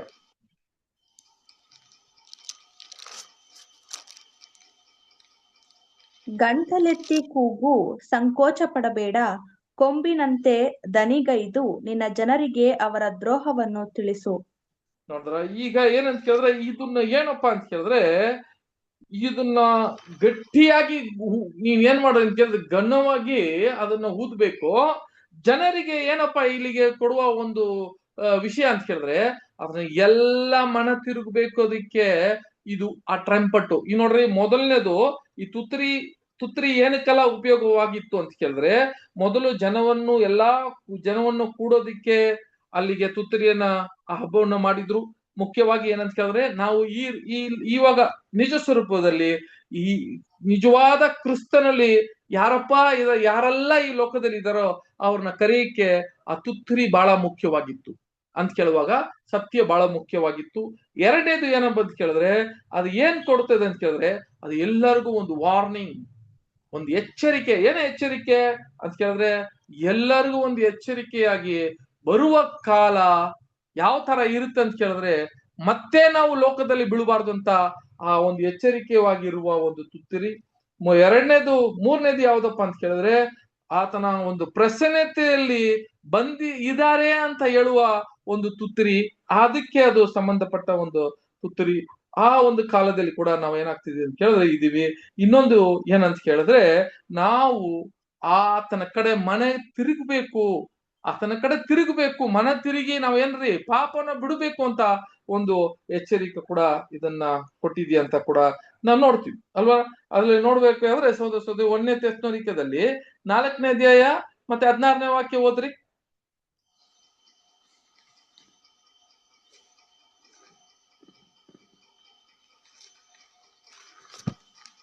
1ನೇ ಥೆಸಲೋನಿಕ 4:16. ಪ್ರಧಾನ ದೂತನ ಶಬ್ದದೊಡನೆಯೂ ದೇವರ ತುತ್ತೂರಿ ಧ್ವನಿಯೊಡನೆ ಆಕಾಶದಿಂದ ಇಳಿದು ಬರುವನು. ಆಗ ಕ್ರಿಸ್ತನಲ್ಲಿರುವ ಸತ್ತವರು ಮೊದಲು ಎದ್ದು ಬರುವರು.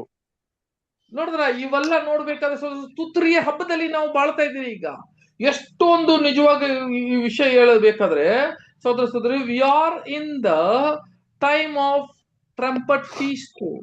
ಈ ಒಂದು ಟ್ರಂಪಟ್ ಫೀಸ್ಟ್ ಅಲ್ಲಿ ನಾವು ಇದೀವಿ, ಆಚರಣೆ ಅಂತೆಲ್ಲ ನಾವು ಏನಾಗ್ತಿದ್ವಿ ಅಂತ ಅದರಲ್ಲಿ ದೊಡ್ಡ ಪಾಲಿದೆ. ಕ್ರಿಸ್ತನು ಆತನ ಬಂದಿದ್ದಾನೆ. ಆತನ ಬರುವಾಗ ಕೊಟ್ಟಿದಂತ ತುತ್ತೂರಿಯ ಶಬ್ದ ನೋಡಿ ಸಹೋದರ, ಇದು ಎಷ್ಟು ಬಹಳ ಮುಖ್ಯ ನಮಗೆ ಅಂತ ಕೇಳಿದ್ರೆ, ಆತನೇ ಇಳಿದು ಬಂದವಣೆ ಅಂತ ಕೇಳ್ತಾರೆ. ಇದು ಬಹಳ ಮುಖ್ಯವಂತ ವಿಷಯ. ಇದನ್ನ ಮನಸ್ಸಲ್ಲಿ ಇಟ್ಕೊಬೇಕು. ಇದೆಲ್ಲ ನಾನು ಏನ್ ಕೇಳ್ತಾ ಇದ್ದೀನಿ ಕೇಳಿದ್ರೆ, ಹೇಳಿದಂತ ವಿಷಯಗಳು ಒಂದೊಂದು ಕೂಡ ನೆರವೇರಿ ಬರ್ತಾ ಇದೆ.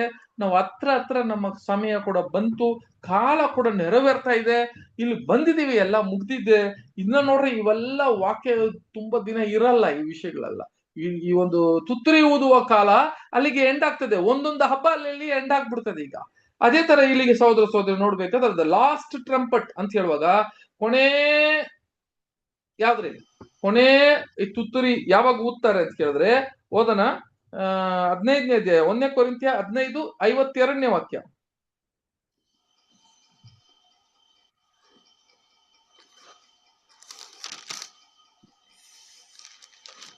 ಆದರೆ ಕಡೆ ತುತ್ತೂರಿಯ ಧ್ವನಿಯಾಗುವಾಗ ನಾವೆಲ್ಲರೂ ಒಂದು ಕ್ಷಣದಲ್ಲೇ ರೆಪ್ಪೆ ಬಡಿಯುವಷ್ಟರೊಳಗಾಗಿ ಮಾರ್ಪಡುವೆವು.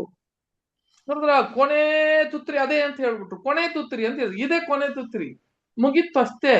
ಇನ್ನು ಮುಂದೆ ಯಾವ ತುತ್ತೂರಿ ಅಲ್ಲ. ನಾವು ಏನ್ರ ಒಂದು ಕ್ಷಣದಲ್ಲಿ ನಾವ್ ಏನಾಗ್ತೀವಿ ಅಂತ ಕೇಳಿದ್ರೆ, ವಿಲ್ ಬಿ ರಿಸರೆಕ್ಟೆಡ್. ನಾವೆಲ್ಲ ಪುನರ್ತನ ಆಗೋದಿಕ್ಕೆ ಬರುವ ಕಾಲ ಇವಾಗ ನಡೀತಾ ಇದೆ. ಯೇಸು ಕ್ರಿಸ್ತನು ಬಂದ ಮೇಲೆ ಈಗ ಒಂದು ತುತ್ತೂರಿ ಶಬ್ದ ಕೇಳಿದೆ, ಇದೇ ಕೊನೆ ತುತ್ತೂರಿ ಅಂತ ಹೇಳ್ಬಿಟ್ರು. ನೋಡ್ರಿ, ಈ ಸತ್ಯ ತಿಳಿದ ಮೇಲೆ ಇವಾಗ ಕ್ರಿಸ್ತನಲ್ಲಿ ಆತನದಲ್ಲಿ ನಡೆಯುವ ಒಬ್ಬೊಬ್ರು ಕೂಡ, ಇವತ್ ನಾನ್ ಸಾಯ್ತೀನಿ ಅನ್ಕೊಡ್ರಿ, ಇವತ್ ನಾನ್ ಸತ್ರೆ 1 ನಿಮಿಷ ಕೂಡ ನಾನು ಎಲ್ಲಿರಲ್ಲ, ನನ್ನ ಸಮಾಧಿಯಲ್ಲಿ ಇರಲ್ಲ ರೀ. ಬೇಕಾದ್ರೆ ನನ್ನ ಶರೀರ ಇರಬೇಕು, ಅದೇ ನನ್ನ ನಂಬಿಕೆ ಅಷ್ಟೇ. ನಾನು ಹೋಗ್ತೀನಿ ಅಂತ ಅಲ್ಲ. ನಾವೆಲ್ಲರೂ ಏನಾಗ್ತೀವಿ ಅಂತ ಕೇಳಿದ್ರೆ, ಯಾತಕ್ಕ ಕಾಯ್ದಿದ್ದೀವಿ ಅಂತ ಕೇಳಿದ್ರೆ, ಅದನ್ನ ಯೇಸು ಕ್ರಿಸ್ತನ ಬಂದು ಆ ತುತ್ತೂರಿಯನ್ನ ಊದಿದ ಮೇಲೆ ನಾವು ಕೊನೆ ತುತ್ತೂರಿಯನ್ನ ಊದಿ ಆಯ್ತು. ನಾವ್ ಇವಾಗ ಎಲ್ಲಿದ್ದೀರಿ? ಆತನ ಶರೀರದಲ್ಲಿ ಇದ್ರಿ. ಈಗ ನಾವು ಕೊನೆ ತುತ್ತೂರಿ ಊದುವಾಗ, ನಾವು ಸಾಯುವಾಗ 1 ನಿಮಿಷ ಕೂಡ ಇಲ್ಲ ರೀ. ಆ ಸೆಕೆಂಡ್ ಅಲ್ಲಿ ನಾವ್ ಏನಾಗ್ತೀರಿ ಅಂತ ಕೇಳಿದ್ರೆ, ಪುನರ್ತನಾಗುವ ಆ ಒಂದು ಕಾಲದಲ್ಲಿ ಜೀವನ ಮಾಡ್ತಾ ಇದ್ದೀರಿ ಅಂತ ನಾವು ಎಚ್ಚರಿಕೆ ಹೇಳ್ತೇವೆ. ನೋಡ್ರಿ ಸಹೋದರರೇ, ನಮ್ಮಲ್ಲಿ ಎಲ್ಲ ಈ ಲೋಕದಲ್ಲಿ ಇರುವ ವಿಷಯ ಇದೆಲ್ಲ ನಾವು ಒಂದೊಂದು ಎಚ್ಚರಿಕೆ ಒಂದು ಪಾಠ ಅಷ್ಟೇ. ನೋಡ್ರಿ, ನಾನು ಹೇಳ್ತಾ ಇರೋದು ಇದೆಲ್ಲ ನಮಗೆ ತಂದೆ ದೇವರು ಕೊಟ್ಟಿರುವ ಕೊರೋನಾ ಸಮಯದಲ್ಲಿ ನಮಗೆ ಏನ್ ನಡೀತು ಅಂತ ಕೇಳಿದ್ರೆ, ಎಲ್ಲರ ಹತ್ರ ದುಡ್ಡಿತ್ತು, ದೊಡ್ಡ ಮನುಷ್ಯರ ಹತ್ರ ದುಡ್ಡಿತ್ತು. ಹಾಸ್ಪಿಟಲ್ಗಳಲ್ಲಿ ಆಕ್ಸಿಜನ್ ಇಲ್ಲ, ಹಾಸ್ಪಿಟಲ್ಗಳಲ್ಲಿ ಬೆಡ್ಗಳಿಲ್ಲ, ಎಲ್ಲ ಇದು. ಎಂತ ಜನ ಸತ್ರು ಅಲ್ಲಿಗೆ. ಅವಾಗ ನೋಡ್ಬೇಕಾದ್ರೆ ಈ ಕಾಲ ಇವಾಗ ಬಂದಿದ್ದೀರಿ. ಇವಾಗ ಏನ್ ಆಗ್ತಾ ಇದೆ ಹೋಗ್ತಾ ಅಂತ ಕೇಳಿದ್ರೆ, ಎಲ್ಲರ ಮನೆಯಲ್ಲಿ ಎಲ್ಲ ಇದೆ, ಅಡಿಗೆ ಮಾಡುವ ಎಲ್ಲ ವಿಷಯ ಇದೆ. ಅಡಿಗೆ ಮಾಡೋದಕ್ಕೆ ಗ್ಯಾಸ್ ಬರಲ್ಲ ಇನ್ನು ಸ್ವಲ್ಪ ದಿವಸದಲ್ಲಿ. ಎಲ್ಲ ಇನ್ನು ಯಾವ್ದಪ್ಪ ಕಟ್ಟಿಗೆಗಳು ಸಿಗ್ತದೆ, ಕಟ್ಟಿಗೆಗಳಿಗೆ ಎಷ್ಟು ಜಗಳ ಆಗ್ತದೆ ಇನ್ನು ಮುಂದೆ ಗೊತ್ತಾಗುತ್ತೆ ಅಲ್ವಾ. ಏನಾಗುತ್ತೆ ಅಂತ ಕೇಳಿದ್ರೆ, ಇನ್ನು ಹೋಗ್ತಾ ಈ ಒಂದು ಕೊನೆಯ ಕಾಲದಲ್ಲಿ ನಡೆಯುವ ಯುದ್ಧದಲ್ಲಿ ಎಲ್ಲ ಗ್ಯಾಸ್ ಚಾಂಬರ್ಗಳೆಲ್ಲ ಹೊಡೆದಾಕವ್ರೆ. ಈಗ ಎಷ್ಟು ಮಟ್ಟಿಗೆ ನಾವು ಇನ್ನ ಮುಂದೆ ಸಿಗ್ತದೋ ಇಲ್ವೋ ನಂಬ್ಕೊಂಡು ಕಾಯ್ತಾ ಇದ್ದೀವಿ. ಈಗ ಒಂದು ವೇಳೆ ಸಿಕ್ಕಿದ್ರೆ ದೇವರ ಕೃಪಾ ಇನ್ನ ಸ್ವಲ್ಪ ದಿನ ಇರುತ್ತೆ ಅಂತ ಅರ್ಥ. ಇನ್ನ ಮುಂದೆ ನಮಗೆ ಎಲ್ಲ ಇದ್ದು ಕೂಡ ಹೊಳೆ ಇಡೋದಿಕ್ಕೆ ನಮಗೆ ಬೆಂಕಿ ಇಲ್ಲ ಅಂತ ಹೇಳಿದ್ರೆ, ಮೊಳೆ ಮಾಡ್ಕೊಂಡು ತಿನ್ನಕ್ ಆಗ್ತಿಲ್ಲ ಅಂತ ಹೇಳಿದ್ರೆ, ನೋಡ್ರಿ ಯಾವ ಪರಿಸ್ಥಿತಿಯಲ್ಲಿ ನಾವು ಹಿಡಿದು ಬಂದಿದೀವಿ, ಈ ಲೋಕ ಎಲ್ಲಿ ಬಂದಿದೆ ಅಂತ ನಮ್ಗೆ ಅರ್ಥ ಮಾಡ್ಕೊಬೇಕು. ಸೋದರಿ ಇದಕ್ಕೆ ಹೇಳಿದ್ರು ಅವ್ರು ಏನಂತ ಕೇಳಿದ್ರೆ, ಈ ಕೊನೆ ಒಂದು ತುತ್ತೂರಿ ಊದುವಾಗ ನಾವ್ ಏನಾಗ್ತಿದ್ವಿ, ಒಂದು ಕ್ಷಣೆ ಅಷ್ಟೇ, ಒಂದೇ ಒಂದು ವೆನ್ ವಿ ಡೈ, ನಾವು ಸಾಯುವಾಗ ಹಂಗೆ ಒಂದ್ ಸೆಕೆಂಡ್ ಅಲ್ಲಿ ಕ್ರಿಸ್ತನ ಜೊತೆಗೆ ಇರ್ತೀವಿ ಅಂತ ನಂಬಿಕೆದಿಂದ ಬಾಳ್ತಾ ಇರ್ಬೇಕು ನಾವು. ಆ ಒಂದು ಸಮಯದಲ್ಲಿ ನಾವ್ ಇದೀವಿ, ಆ ತುತ್ತೂರಿಯ ಕಾಲ ಅಂತ ನೋಡಿದ್ವಿ. ಅದಕ್ಕೆ ನಮ್ಮನ್ನ ಏನಾಗ್ತಾನೆ ಕೇಳಿದ್ರೆ, ಇಟ್ ಇಸ್ ಎ ಮೆಸೇಜ್. ಒಂದು ವಾಕ್ಯ ಕೂಡ ಓದೋಣ. ಏನಂತ ಕೇಳಿದ್ರೆ, ಆ ಪ್ರಕಟಣೆ, ನಾವು ಪ್ರಕಟಣೆಯಲ್ಲಿ ಓದ್ಬೇಕಾದ್ರೆ ಸಹೋದರಿಯರೇ, ಒಂದು ವಾಕ್ಯ ಪ್ರಕಟಣೆಯಲ್ಲಿ ಎಲ್ರಿ,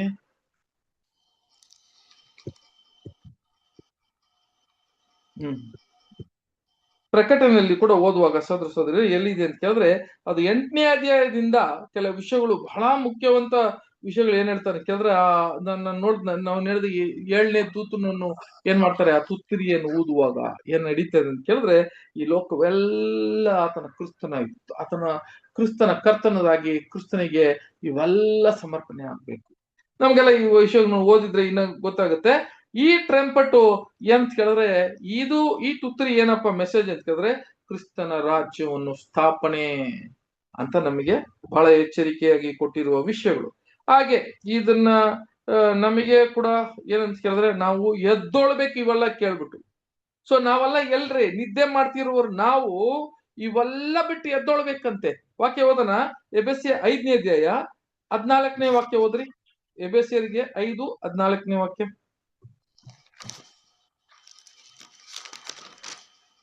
ಆದುದರಿಂದ ನಿದ್ರೆ ಮಾಡುವವನೇ ಸತ್ತವರನ್ನು ಬಿಟ್ಟು ಏಳು, ಕ್ರಿಸ್ತನು ನಿನಗೆ ಪ್ರಕಾಶ ಕೊಡುವನು ಎಂದು ಹೇಳಿದೆ. ಹೌದಾ? ಮತ್ತೆ ಓದಿ ಬರೋದು ಸರಿ ಕೇಳಿಲ್ಲ. ಆದದರಿಂದ ನಿದ್ರೆ ಮಾಡುವವನೇ, ಓದ್ರಿ ಆದರದಿಂದ ನಿದ್ದೆ ಮಾಡುವವನೇ, ನಿದ್ದೆ ಮಾಡುವವನೇ ಎಚ್ಚರವಾಗು, ಸತ್ತವರನ್ನು ಬಿಟ್ಟು ಏಳು, ಕ್ರಿಸ್ತನು ಆದರಿಂದ ಸಾಕು. ಹಂಗಾದ್ರೆ ಏನಂತೆ, ಆದ್ರಿಂದ ನಿದ್ದೆ ಮಾಡುವನೇ ಎಚ್ಚರಿಕೆ, ನಿದ್ದೆ ಮಾಡಬೇಡ್ರಿ. ಏನಂತ ಕೇಳಿದ್ರೆ, ಸತ್ತವರು ಯಾರಂತ ಕೇಳಿದ್ರೆ, ಯಾರ್ರೀ ಸತ್ತವರು? ಈ ಲೋಕದಲ್ಲಿ ಸತ್ತವರು, ಅವರೆಲ್ಲ ಬಿಟ್ಟು ನೀವು ಎದ್ದೋಳ್ರಿ ಮೊದಲು ಅಂತ ನಮಗೆ ಎಚ್ಚರಿಕೆ. ಈ ಒಂದು ತುತ್ತೂರಿಯ ಹಬ್ಬ ನಮಗೆ ಬಹಳ ಮುಖ್ಯವಾದ ಒಂದು ಹಬ್ಬ, ಇವಾಗ ನಡೀತಾ ಇರುವ ಈ ಹಬ್ಬ ಅಲ್ವಾ. ಇವಾಗ ನೋಡ್ಬೇಕಾದ್ರೆ ಅನೇಕ ವಾಕ್ಯಗಳು ಇದೆ, ಇವೆಲ್ಲ ನೋಡ್ಬೇಕಾದ್ರೆ ಸಹೋದರರೇ, ನಾವು ಈ ಹಬ್ಬದಲ್ಲಿ ಈಗ ಜೀವಿಸ್ತಾ ಇದೀವಿ ಅಂತ ನಮಗೆಲ್ಲ ಗೊತ್ತಾಗ್ಬೇಕು. ಆಮೇಲೆ ನೆಕ್ಸ್ಟ್ ಯಾವ್ದು ಅಂತ ಹೇಳಿದ್ರೆ, ನಮಗೆಲ್ಲ ಗೊತ್ತಿದೆ. ಯಾವ್ದಂತ ಕೇಳಿದ್ರೆ, ದ ಫೀಸ್ಟ್ ಆಫ್ ಅಟೋನ್ಮೆಂಟ್. ಏನ್ರಿ ಈ ಫೀಸ್ಟ್ ಆಫ್ ಅಟೋನ್ಮೆಂಟ್ ಅಂತ ಹೇಳುವಾಗ ನಮಗೆಲ್ಲ ಗೊತ್ತಿದಂಗೆ, ಫೀಸ್ಟ್ ಆಫ್ ಅಟೋನ್ಮೆಂಟ್ ಅಂತ ಹೇಳುವಾಗ ಇದು ಏನ್ ಹೇಳ್ತಾರೆ, ಫೀಸ್ಟ್ ಪಾಪ ಪರಿಹಾರವ, ದೋಷ ಪರಿಹಾರ ಅಲ್ವಾ? ಪಾಪ ಪರಿಹಾರ, ದೋಷ ಪರಿಹಾರ ಒಂದು ಇದೇನಪ್ಪ, ಇದು ನಡೆಯುವ ವಿಷಯ ನಮಗೆಲ್ಲ ಗೊತ್ತಿದೆ. ಏನಂತ ಹೇಳಿದ್ರೆ, ಇದು ಅಷ್ಟು ನಾನು ಕೂಡ ಮಾತಾಡಲ್ಲ, ಯಾಕಂದ್ರೆ ಇವೆಲ್ಲ ನಮ್ಗೆ ಗೊತ್ತಿದೆ. ದೋಷ ಪರಿಹಾರ ಆಳುವ ಈ ಹಬ್ಬ ಏನ್ರಿ? ಈ ದೋಷ ಪರಿಹಾರ ಹಬ್ಬ ಏನ್ ನಡೀತದೆ? ಈ ದೋಷ ಪರಿಹಾರದಲ್ಲಿ ನಡೆಯುವ ಏನ್ ನೋಡೋಣ. ನೀವು ಮಾತ್ರ ಹೇಳ್ರಿ ನೋಡೋಣ ಇದನ್ನು, ಯಾಕಂದ್ರೆ ಇದು ನಿಮಗೆ ಗೊತ್ತಿರ್ತದೆ. ಬಲಿ ಕೊಡುವಂತದ್ದು ಬ್ರದರ್, ಪಾಪ ಪರಿಹಾರಕ್ಕೆ ಬಲಿ ಕೊಡುವಂತದ್ದು. ಏನ್ ಬಲಿ? ಪಾಪ ಮಾಡಿದವರು ಹೋರಿ ಬಲಿ ಕೊಡ್ತಾರ, 2 ಹೋತಗಳನ್ನ ಕೊಡ್ತಾರ. ಹೋರಿ ಯೇಸು ಸ್ವಾಮಿಗೆ ಸೂಚನೆ, ಹೋತ ಚಿಕ್ಕ ಹೆಣ್ಣು ಮಹಾಸಮುಖ ಸೂಚನೆ. Very good. ಸಹೋದರರೇ, ಇಲ್ಲಿಗೆ ನೋಡ್ರಿ, ಈಗ ಇದನ್ನ ಯಾಕಪ್ಪ ಇಲ್ಲಿಗೆ ಬಂತು? ತುತ್ತೂರಿಯ ಹಬ್ಬದ ಆದ್ಮೇಲೆನೆ ಈ ಒಂದು ದೋಷ ಪರಿಹಾರ, ಈ ಹಬ್ಬವನ್ನು ಸೆಲೆಬ್ರೇಷನ್ ಬರ್ತದೆ. ಆರ್ಡರ್ ನೋಡ್ರಿ, ಯಾಕೆ ಈ ಹಬ್ಬ ಇದು ತುತ್ತೂರಿಯ ಕಾಲ ಆದ್ಮೇಲೆ ಬರುವ ಹಬ್ಬ ಅಂತ ಹೇಳಿದ್ರೆ, ಸಹೋದರಿ ಇಲ್ಲಿಗೆ ಇವಾಗ ಸೆಲೆಕ್ಷನ್ ಆಗ್ತಾ ಇರೋ ವಿಷಯಗಳು, ಅದು ಹೋರಿ ಯಾರಿಗೆ ಸೂಚನೆ ಆಗ್ತದೆ ಅಂತ ಹೇಳಿದ್ರೆ, ಅದು ಕ್ರಿಸ್ತನಿಗೆ. ನಮಗೆಲ್ಲರೂ ಗೊತ್ತು, ಆತನು ಒಬ್ಬನಿಗೆ ಆ ಹೋರಿಯನ್ನು ಸೆಲೆಕ್ಷನ್ ಆಗೋದು ಅಲ್ವಾ. ನಾವು ಅಲ್ಲಿ 6 ವಿಷಯಗಳಿಗೆ ನೋಡ್ಬೇಕಾದ್ರೆ ಮಹಾಯಾಜಕನು ಮೊದಲು ಆ ಹೋರಿಯನ್ನ ಆ ರಕ್ತವನ್ನ ತಗೊಂಡು ಹೋಗಿ ಆ ಒಂದು ಇದು ಮಹಾ ಪವಿತ್ರ ಸ್ಥಳದಲ್ಲಿ ಹೋಗಿ ಆ ಮಂಜಸ ಪೆಟ್ಟಿಯಲ್ಲಿ ಏನ್ ಮಾಡ್ತಾನೆ ಅಂತ ಹೇಳಿದ್ರೆ ಮೊದಲು ಆ ರಕ್ತವನ್ನು ಹಾಕಿದ್ರು. ನಮಗೆಲ್ಲ ಗೊತ್ತು ಯೇಸು ಕ್ರಿಸ್ತನು ಮೊದಲನೇ ಆ ಪ್ರಥಮ ಫಲ ಅವ್ರು ಹೋಗಿದ್ದು ಹೆಬ್ರಿಯದಲ್ಲಿ ಓದಬೇಕಾದ್ರೆ 9ನೇ ಅಧ್ಯಾಯದಲ್ಲಿ ಏನ್ ಹೇಳ್ತಾನೆ ಕೇಳಿದ್ರೆ ಆತನು ಮಹಾಪವಿತ್ರ ಸ್ಥಳಕ್ಕೆ ಆತನು ಹೋದ್ನಂತೆ ಅಲ್ವಾ. ಕ್ರಿಸ್ತನು ಹೋದ್ರು ಒಂದು ತೆರೆಯನ್ನು 2 ಭಾಗವಾಗಿ ಹರಿತು ಅಂತ ನೋಡ್ತೀವಿ. ಅದು ಮೊದಲನೇ ಹೋಗಿದ್ದು ಕ್ರಿಸ್ತನು. ಹಾಗಾದ್ರೆ ಓರಿಯ ಕೆಲಸ ಅಲ್ಲಿ ಮುಗೀತು. ಇಲ್ಲಿಗೆ 2 ಇರೋದು ಯಾರು ಅಂತ ಕೇಳಿದ್ರೆ 2 ಓತ ಇದೆ. ಆ ಚೀಟಿ ಹಾಕಿ ಆ ಚೀಟಿಯ ಪ್ರಕಾರ ಇವಾಗ 2 ಓತಗಳು ಎಲ್ಲಿದೆ ಅಂತ ಕೇಳಿದ್ರೆ ನಾವು ನಮ್ಮ ಮಧ್ಯೆಯಲ್ಲಿ ಇದೆ. ಇವಾಗ ಸೆಲೆಕ್ಷನ್ ಆಗುವ ಕಾಲ. ಯಾರ ಸಮೂಹಕ್ಕೆ ಹೋಗ್ತೀವಿ? ಮಹಾಸಮೂಹಕ್ಕೆ ಹೋಗ್ತೀವಿ. ಯಾರಪ್ಪ ಈ ಇದಕ್ಕೆ ಹೋಗುವ ಈ ಒಂದು ಸಭೆಯಾಗಿ ಕ್ರಿಸ್ತನ ಜೊತೆಗೆ ಆತನ ಮೊದಲಿಗಿತಿಯಾಗಿ ಇರುವವರು ಯಾರು? ಈ ಇಬ್ರು ಈ ಕಾಲ ನಡೀತಾ ಇದೆ. ಈಗ ಸೆಲೆಕ್ಷನ್ ನಡೀತಾ ಇದೆ. ಇವಾಗ ನೋಡ್ರಿ ಈ ಒಂದು ಇದ್ರಲ್ಲಿ ಅವತ್ತು ಹಬ್ಬವನ್ನ ಆಚರಣೆ ಮಾಡಿಬಿಟ್ಟಿದ್ರು. ಏನಕ್ಕೆ ಅಂತ ಕೇಳಿದ್ರೆ 2 ಹೋತನ್ನ ತಗೊಂಡ್ರು, ಅದನ್ನ ಸಾಯಿಸಿದ್ರು, ಅದರ ರಕ್ತವನ್ನ ತಗೊಂಡಾದ್ರು. ಒಂದು ಹೋತವನ್ನ ತಗೊಂಡು ಎಲ್ಲಿಗೆ ಅರಣ್ಯಕ್ಕೆ ಬಿಟ್ಬಿಟ್ರು, ಅಲ್ಲಿಗೆ ಅಡವಿಗೆ ಅಲ್ಲಿ ಬಿಟ್ಬಿಟ್ಟಿದ್ರು. ಇವಾಗ ಅದು ನೋಡ್ರಿ ಏನಕ್ಕೆ ಅಂತ ಅವ್ರಿಗೆ ಗೊತ್ತಿಲ್ಲ. ಆದ್ರೆ ಈಗ ನಿಜ ಸ್ವರೂಪ ಏನಾಗ್ತಾ ಇದೆ ಅಂತ ಕೇಳಿದ್ರೆ ಕ್ರಿಸ್ತನಿಗೆ ಆತನ ರಕ್ತದಲ್ಲಿ ಪಾಲ್ಗೊಳ್ಳುವರು ಯಾರು, ಆತನ ಶರೀರದಲ್ಲಿ ಪಾಲ್ಗೊಳ್ಳೋರು ಯಾರು ಅಂತ ಹೇಳಿದ್ರೆ ಬರೀ ಕೈ ಇಟ್ಟು ತಿನ್ನೋದು ಮಾತ್ರ ಅಲ್ಲ ಸದಸ್ಯ. ನಾನು ಹೇಳ್ದಂಗೆ ಆತನ ಜೀವದಲ್ಲೇ ಆತನ ಮರಣದಲ್ಲೇ ಪಾಲ್ಗೊಳ್ಳುವರು ಯಾರು, ಅವರೇ ಅದಕ್ಕೆ ಸೆಲೆಕ್ಷನ್ ಆಗೋದು. ಚೀಟಿ ಅಂತ ಹಾಕೋದು ಏನಂತ ಕೇಳಿದ್ರೆ ತಂದೆಯ ದೇವರು ಸೆಲೆಕ್ಷನ್ ಯಾರು ಮುಂದೆ ಬರ್ತಾರೋ ಬಹಳ ಮುಖ್ಯ ಅಲ್ವಾ. ನಾವು ಒಂದು ವಾಕ್ಯ ಕೂಡ ನಾವು ಎಲ್ಲಿ ಓದ್ತೀವಿ ಅಂತ ಹೇಳಿದ್ರೆ ಈ ಸೋದರ ಸೋದರಿ ನಮಗೂ ಮಹಾಸಮೂಹಕ್ಕೆ ಏನ್ ವ್ಯತ್ಯಾಸ ರೀ? ನಮಗೂ ಮಹಾಸಮೂಹಕ್ಕೆ ಏನು ವ್ಯತ್ಯಾಸ? ಯಾರಾದ್ರೂ ಹೇಳಿ ನೋಡೋಣ. ಮಹಾಸಮೂಹ ನಮ್ಮ ಮಧ್ಯದಲ್ಲಿ ಕೂಡ ಇದ್ದಾರೆ. ನಾವು ಕ್ರಿಸ್ತನ ಪಕ್ಕದಲ್ಲಿ ಕೂತ್ಕೊಳ್ತೀವಿ ಬ್ರದರ್, ಮಹಾಸಮೂಹ ಮುಂದಗಡೆ ನಿಂತ್ಕೊಳ್ತದ. ಇದು ಬಂದು ನೀವು ಹೇಳುವ ಒಂದು ರೀತಿ. ಮಹಾಸಮೂಹ ನೀವು ಹೇಳೋದು ಚಿಕ್ಕ ಹಿಂಡಾಗಿ ನಾವು ಕ್ರಿಸ್ತನ ಜೊತೆಗೆ ಕೂತ್ಕೊಂತೀವಿ, ಮಹಾಸಮೂಹ ಬಂದು ನಿಂತ್ಕೊಂತಾರೆ. ವಂಡರ್ಫುಲ್, ಒಳ್ಳೆ ಒಂದು ಉತ್ತರ ಹೇಳಿದ್ದೀರಾ. ಆದ್ರೆ ಯಾಕೆ ಅವರು ಮಹಾಸಮೂಹಕ್ಕೆ ಹೋಗಿದ್ರು? ಅವರು ಕಾರಣ ಏನು? ಚಿಕ್ಕ ಹಿಂಡಿಗೆ ಮರಣ ಇಲ್ಲ, ದೊಡ್ಡ ಹಿಂಡಿಗೆ ಮರಣ ಇದೆ. ಅವರು ಪಾತ್ರೆಯಲ್ಲಿ ಎಣ್ಣೆ ತಗೊಳಲ್ಲ, ಬರೀ ಇದ್ರ ವಂಡರ್ಫುಲ್. ಈಗ ನೀವು ಹೇಳೋದು ವಿಷಯ ನೋಡ್ರಿ, ಇವೆಲ್ಲ ಯಾವಾಗ ನಡೀತಾ ಇದೆ ಅಂತ ಕೇಳಿದ್ರೆ ಅವರು ಮರಣದ ಅಂಚೆ ಕೊಟ್ಟಿರೋ ನೀತಿ ವಸ್ತ್ರ ಕೊಲೆ ಮಾಡ್ಕೊಂಡ್ಬಿಡ್ತಾರ. ಅವ್ರ ಲೋಕಕ್ಕೂ ಒಂದಿಷ್ಟು ಇರ್ತಾರ, ಒಂದ್ ಸ್ವಲ್ಪ ಸಭೆ ಇರ್ತಾರ. ನಾವು ಗೊತ್ತಿಲ್ಲ. ನೀವ್ ಹೇಳಿದೆಲ್ಲ ಕರೆಕ್ಟೇ, ಇಲ್ಲಂತಿಲ್ಲ. ಆದ್ರೆ ಒಂದು ವಿಷಯ ತಿಳ್ಕೊಂಡ್ಬಿಡ್ರಿ, ಇವಾಗ ನಡೀತಾ ಇದೆ, ಅದು ಬರುವ ಕಾಲ ಅಲ್ಲ, ಈಗ ನಡೀತಾ ಇದೆ. ಈಗ ನಡೀತಾ ಇರುವ ನಮ್ಮಲ್ಲೇ ಯಾರಪ್ಪ ಮಹಾಸಮೂಹಕ್ಕೆ ಹೋಗ್ತೀವಿ, ಯಾರಪ್ಪ ಒಂದು ಚಿಕನ್ ಹಾಕ್ತಿವಿ ಅಂತ ಯಾರಿಗಾದ್ರೂ ಗೊತ್ತಿದ್ಯಾ? ಯಾರಿಗೂ ಗೊತ್ತಿಲ್ಲ. ಆದ್ರೆ ಅವ್ರು ಹೋಗೋದಕ್ಕೆ ಮುಖ್ಯವಾದ ಕಾರಣ ಏನು ಗೊತ್ತಾ? ಒಂದು ಕಾರಣ ಇದೆ, ಸಿಂಪಲ್ ಆದ ಒಂದು ಕಾರಣ ಇದೆ. ಆ ಕಾರಣ ಬಂದು ಯಾವ್ದಂತ ಹೇಳಿದ್ರೆ ಸಹೋದರ ಸಹೋದರಿಯರೇ, ಒಂದು ವಾಕ್ಯ ಓದೋಣ. ಈ ವಾಕ್ಯದಿಂದ ನಾನು ಎಕ್ಸ್ಪ್ಲೇನ್ ಮಾಡ್ತೀನಿ ನಿಮಗೆ. ಪ್ರಸಂಗಿ 5ನೇ ಅಧ್ಯಾಯ 4ನೇ ವಾಕ್ಯ. ಪ್ರಸಂಗಿ 5:4 ವಾಕ್ಯ. ನೀನು ದೇವರಿಗೆ ಅರಿಕೆಯನ್ನು ಕಟ್ಟಿದರೆ ಅದನ್ನು ತೀರಿಸಲು ತಡ ಮಾಡಬೇಡ. ಆತನು ಮೂಢರಿಗೆ ಒಲಿಯನು, ನಿನ್ನ ಅರಿಕೆಯನ್ನು ಒಪ್ಪಿಸು. ನೋಡಿದ್ರ ಇಲ್ಲಿಗೆ ಏನ್ ಹೇಳ್ತಾರೆ ಕೇಳಿದ್ರೆ ಸಹೋದರ ಸಹೋದರರೇ, ನೀನು ದೇವರಿಗೆ ಒಂದು ಹರಿಕೆಯನ್ನು ಏನಂತ ಕೇಳಿದ್ರೆ ಅದನ್ನ ಹರಿಕೆಯನ್ನು ಕಟ್ಟಿದರೆ ಅದನ್ನು ತೀರಿಸಲು ತಡೆ ಮಾಡಬೇಡ ಅಂತ ಇದೆಯಲ್ಲ, ತಡೆ ಅಲ್ಲ ಅದು ಏನಂದ್ರೆ ಅದಕ್ಕೆ ವಿಳಂಬವಿಲ್ಲ ಅಂತ ಬರ್ಬೇಕು. ಓಕೆ, ವಿಳಂಬವಿಲ್ಲ ಅಂತ ಹೇಳಿದ್ರೆ ಏನಂತ ಕೇಳಿದ್ರೆ ಡು ನಾಟ್ ಡಿಲೇ ಮಾಡಬೇಡ. ಏನಂತ ಕೇಳಿದ್ರೆ ನೀನು ನೀನು ಅರಿಕೆ ಇಡ್ತೀಯೋ ಅದನ್ನ ಡಿಲೇ ಮಾಡಬೇಡ. ಡಿಲೇ ಅಂದ್ರೆ ಏನ್ರಿ? ಡಿಲೇ ಕನ್ನಡದಲ್ಲಿ ಏನ್ ಹೇಳ್ತಾರೆ? ನಿಧಾನ ಮಾಡಬೇಡ. ನಮಗೂ ಅವ್ರಿಗೆ ಇರುವ ಒಂದು ದೊಡ್ಡ ವಿಷಯ ಏನಂತ ಗೊತ್ತೇ ಸಹೋದರ ಸಹೋದರಿಯರೇ, ತಂದೆ ದೇವರು ಕಾಲ ಒಂದು ಸಮಯವನ್ನು ನಮಗೆ ಕೊಟ್ಟಿದ್ದಾರೆ. ಆ ಸಮಯದೊಳಗೆ ನಾವು ತೀರ್ಸಂಗಿದ್ರೆ, ಅದನ್ನ ನೆರವೇರ್ಸಂಗಿದ್ರೆ, ನಾವು ಅದರಲ್ಲಿ ಬದಲಾವಣೆ ಆಗೋರಾಗಿದ್ರೆ ನಾವು ಚಿಕ್ಕಂಡಾಗಿರ್ತೀರಿ. ಡಿಲೇ ಮಾಡವರೇ ಅಲ್ಲಿ ಸಿಕ್ಕಾಕೊಳ್ಳೋದು. ಪರವಾಗಿಲ್ಲ ಬಿಡ್ರಿ, ಇನ್ನ ಸ್ವಲ್ಪ ಹೊತ್ತು ಓಡೋಣ, ಏನ್ ತೊಂದ್ರೆ ಇಲ್ಲ, ಸತ್ಯ ಗೊತ್ತಿದೆ ನನಗೆ, ಇನ್ನೇನು ಬೇಕು, ಅದೇ ಬಹಳ ಒಂದು ಶ್ರೇಷ್ಠ ನನಗೆ. ಆಮೇಲೆ ನಾನು ಹಂಗೆ ಓಡೋಣ, ಹಿಂಗೋ ಒಂದು ಓಡ್ಕೊಂಡು ನಾನು ಡಿಲೇ ಮಾಡ್ಕೊಂಡು ಹೋಗೋಣ ಅಂತ ಹೇಳಿದ್ರೆ, ಸೋದರ ಸೋದರಿಯರೇ, ಈ ಡಿಲೇ ಅದನ್ನ ನಿಧಾನವಾಗಿ ಯಾರು ಓಡಕ್ಕೆ ಪರವಾಗಿಲ್ಲ ಅಂತ ಹೋಗೋರು ಯಾರೋ ಅವರೇ ಎಲ್ಲಿಗೆ ಸೇರ್ಬಿಡ್ತಾರೆ ಅಂತ ಕೇಳಿದ್ರೆ ಮಹಾಸಮುಗೆ ಸೇರೋಕೆ ಬಹಳ ಒಂದು ಎಚ್ಚರಿಕೆ ಇದೆ. ನೋಡ್ರಿ, ಇವಾಗ ನಡೀತಾ ಇರುವ ವಿಷಯಗಳು ಇದು. ನಾನು ಹೇಳ್ತಾ ಇರೋದು ಯಾವುದೋ ಒಂದು ಕತೆ ಹೋಗಿರುವ ಒಂದು ಪ್ರವಾದನೆಯನ್ನು ನೆರವೇರೋ ಪ್ರವಾದನೆ ನಾನು ಹೇಳ್ತಿಲ್ಲ. ಈಗ ನಡೀತಾ ಇರುವ ಪ್ರವಾದನೆ ನಮ್ಮ ಮುಂದೆ ಹೇಳ್ತಾ ಇದ್ದೀನಿ. ತಂದೆಯ ದೇವರು ಎಂತವರು ಅಂತ ಕೇಳಿದ್ರೆ, ಎಲ್ಲನೂ ಕರೆಕ್ಟ್ ಆಗಿ ಸರಿಯಾಗಿ ಸಮಯದಲ್ಲಿ ಮಾಡುವ ಮನುಷ್ಯ ತಂದೆಯ ದೇವರು. ಎಲ್ಲ ವಿಷಯಗಳನ್ನು ನಮ್ಮಲ್ಲಿ ಎದುರು ನೋಡ್ತಾ ಇರೋದು ಅದೇ, ಆನ್ ಟೈಮ್, ಕರೆಕ್ಟ್ ಟೈಮಿಗೆ. ನಾವು ನೋಡ್ತೀವಲ್ಲ, ಆ 5-10 ಕಣಿಗಳು ಇದ್ರು, ಅವರಲ್ಲಿ ಒಬ್ರಿಗೆ ಏನಿಲ್ಲ, ಎಣ್ಣೆ ಇಲ್ಲ ಅಂತ ಗೊತ್ತಿದೆ.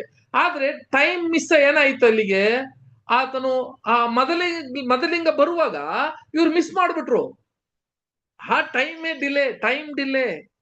ಆ ಟೈಮ್ ಡಿಲೇನೆ ನಾವು ಮಾಡ್ತಾ ಇರೋದು ಸಹೋದರ ಸಹೋದರಿ. ನಾಳೆ ನೋಡೋಣ, ನಾಳೆ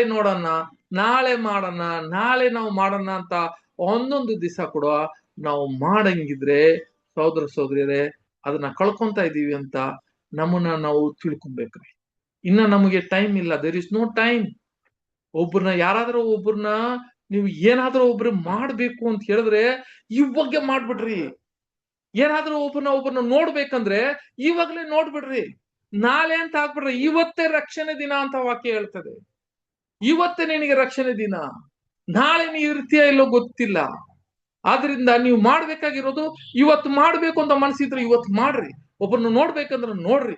ಒಬ್ಬರನ್ನ ಹೋಗಿ ಅವರಲ್ಲಿ ನನಗೂ ಏನು ವಿರುದ್ಧವಾಗಿ ಯಾವ ಒಂದು ಅವ್ರಿಗೆ ಏನ್ರಿ ನಮ್ಮಲ್ಲಿ ವೈರಿಗಳಾಗಿದ್ರೆ ಅದರಲ್ಲಿ ನೀವು ಸಮಾಧಾನ ಹೋಗ್ಬೇಕು. ಇಲ್ಲ ಮುಂದೆ ನೋಡೋಣ, ನಾಳೆ ನೋಡೋಣ ಅಂತ ನೋಡ್ಬೇಡ್ರಿ. ಇವತ್ತೇ ಸಮಾಧಾನ ಮಾಡ್ರಿ, ನಾಳೆ ಸಮಾಧಾನ ಮಾಡ್ರಿ. ಮುಂದೆ ತಳ್ಬೇಡ್ರಿ. ವಿಳಂಬವಿಲ್ಲ, ಇನ್ನ ಟೈಮ್ ಇಲ್ಲ, ಡಿಲೇ ಇಲ್ಲ. ಇವೆಲ್ಲ ದೇವರ ಗುಣಲಕ್ಷಣಕ್ಕೆ ಬಹಳ ಮುಖ್ಯ. ಇದೆಲ್ಲ ನಾವು ನೋಡ್ಬೇಕ್ರಿ. ಯಾಕಂತ ಕೇಳಿದ್ರೆ ಇವೆಲ್ಲ ನಿಮ್ಮಲ್ಲಿ ಅಂತ ಹೇಳ್ತಾರೆ, ನಮ್ಮಲ್ಲಿ ಅದು ನೆರವೇರುತ್ತೆ. ಅದಕ್ಕೆ ಸ್ವಲ್ಪವನ್ನು ಬಿಟ್ಟಿದ್ದಾನಂತೆ. ಓದನ ಕೊಲಸ್ಸೆ 1ನೇ ಅಧ್ಯಾಯ 24ನೇ ವಾಕ್ಯ.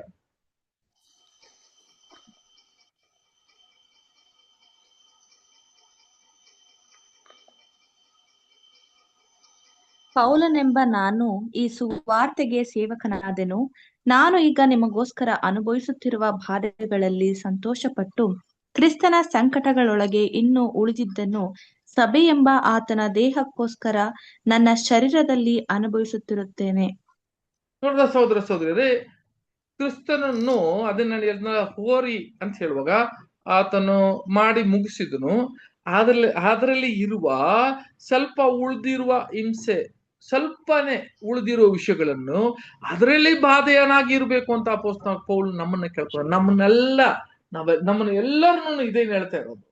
ಸ್ವಲ್ಪ ಕ್ರಿಸ್ತನ ಒಂದು ಸಂಕುಟದಲ್ಲಿ ಸ್ವಲ್ಪ ಉಳಿದಿದ್ದ ಒಂದು ವಿಷಯವನ್ನು ನಾನು ಅದನ್ನು ನೆರವೇರಿಸಕ್ಕೆ, ಅದನ್ನ ತೀರ್ಸೋದಿಕ್ಕೆ ನಾನು ಏನ್ ಮಾಡ್ತೀನಿ, ಶರೀರದಲ್ಲಿ ನಾನು ಮಾಡಬೇಕು ಅಂತ ಅಪೊಸ್ತಲ ಪೌಲ್ ಬಂದಿದ್ದಾನೆ. ಅದೇನೇ ನಮಗೂ ಕೂಡ ಸ್ವಲ್ಪ ಬಿಟ್ಟಿದ್ದಾರೆ ಕ್ರಿಸ್ತನನ್ನು. ಇದನ್ನ ನಾವು ನೆರವೇರಿಸಬೇಕಾಗಿರೋದು ನಾವು ಬಹಳ ಮುಖ್ಯವಾಗಿ ಇರುವ ಒಂದು ವಿಷಯ.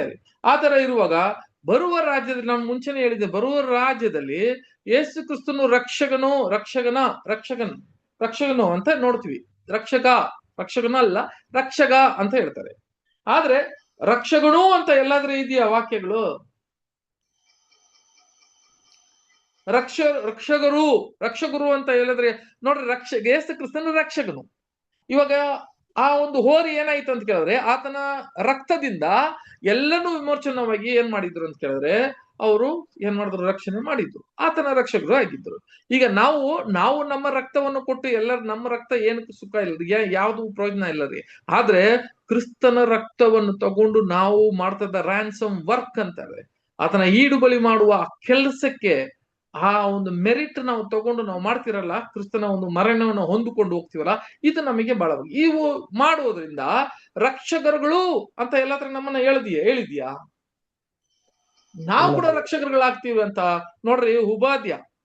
ಉಪಾದ್ಯದಲ್ಲಿ 1ನೇ ಅಧ್ಯಾಯ 21ನೇ ವಾಕ್ಯ.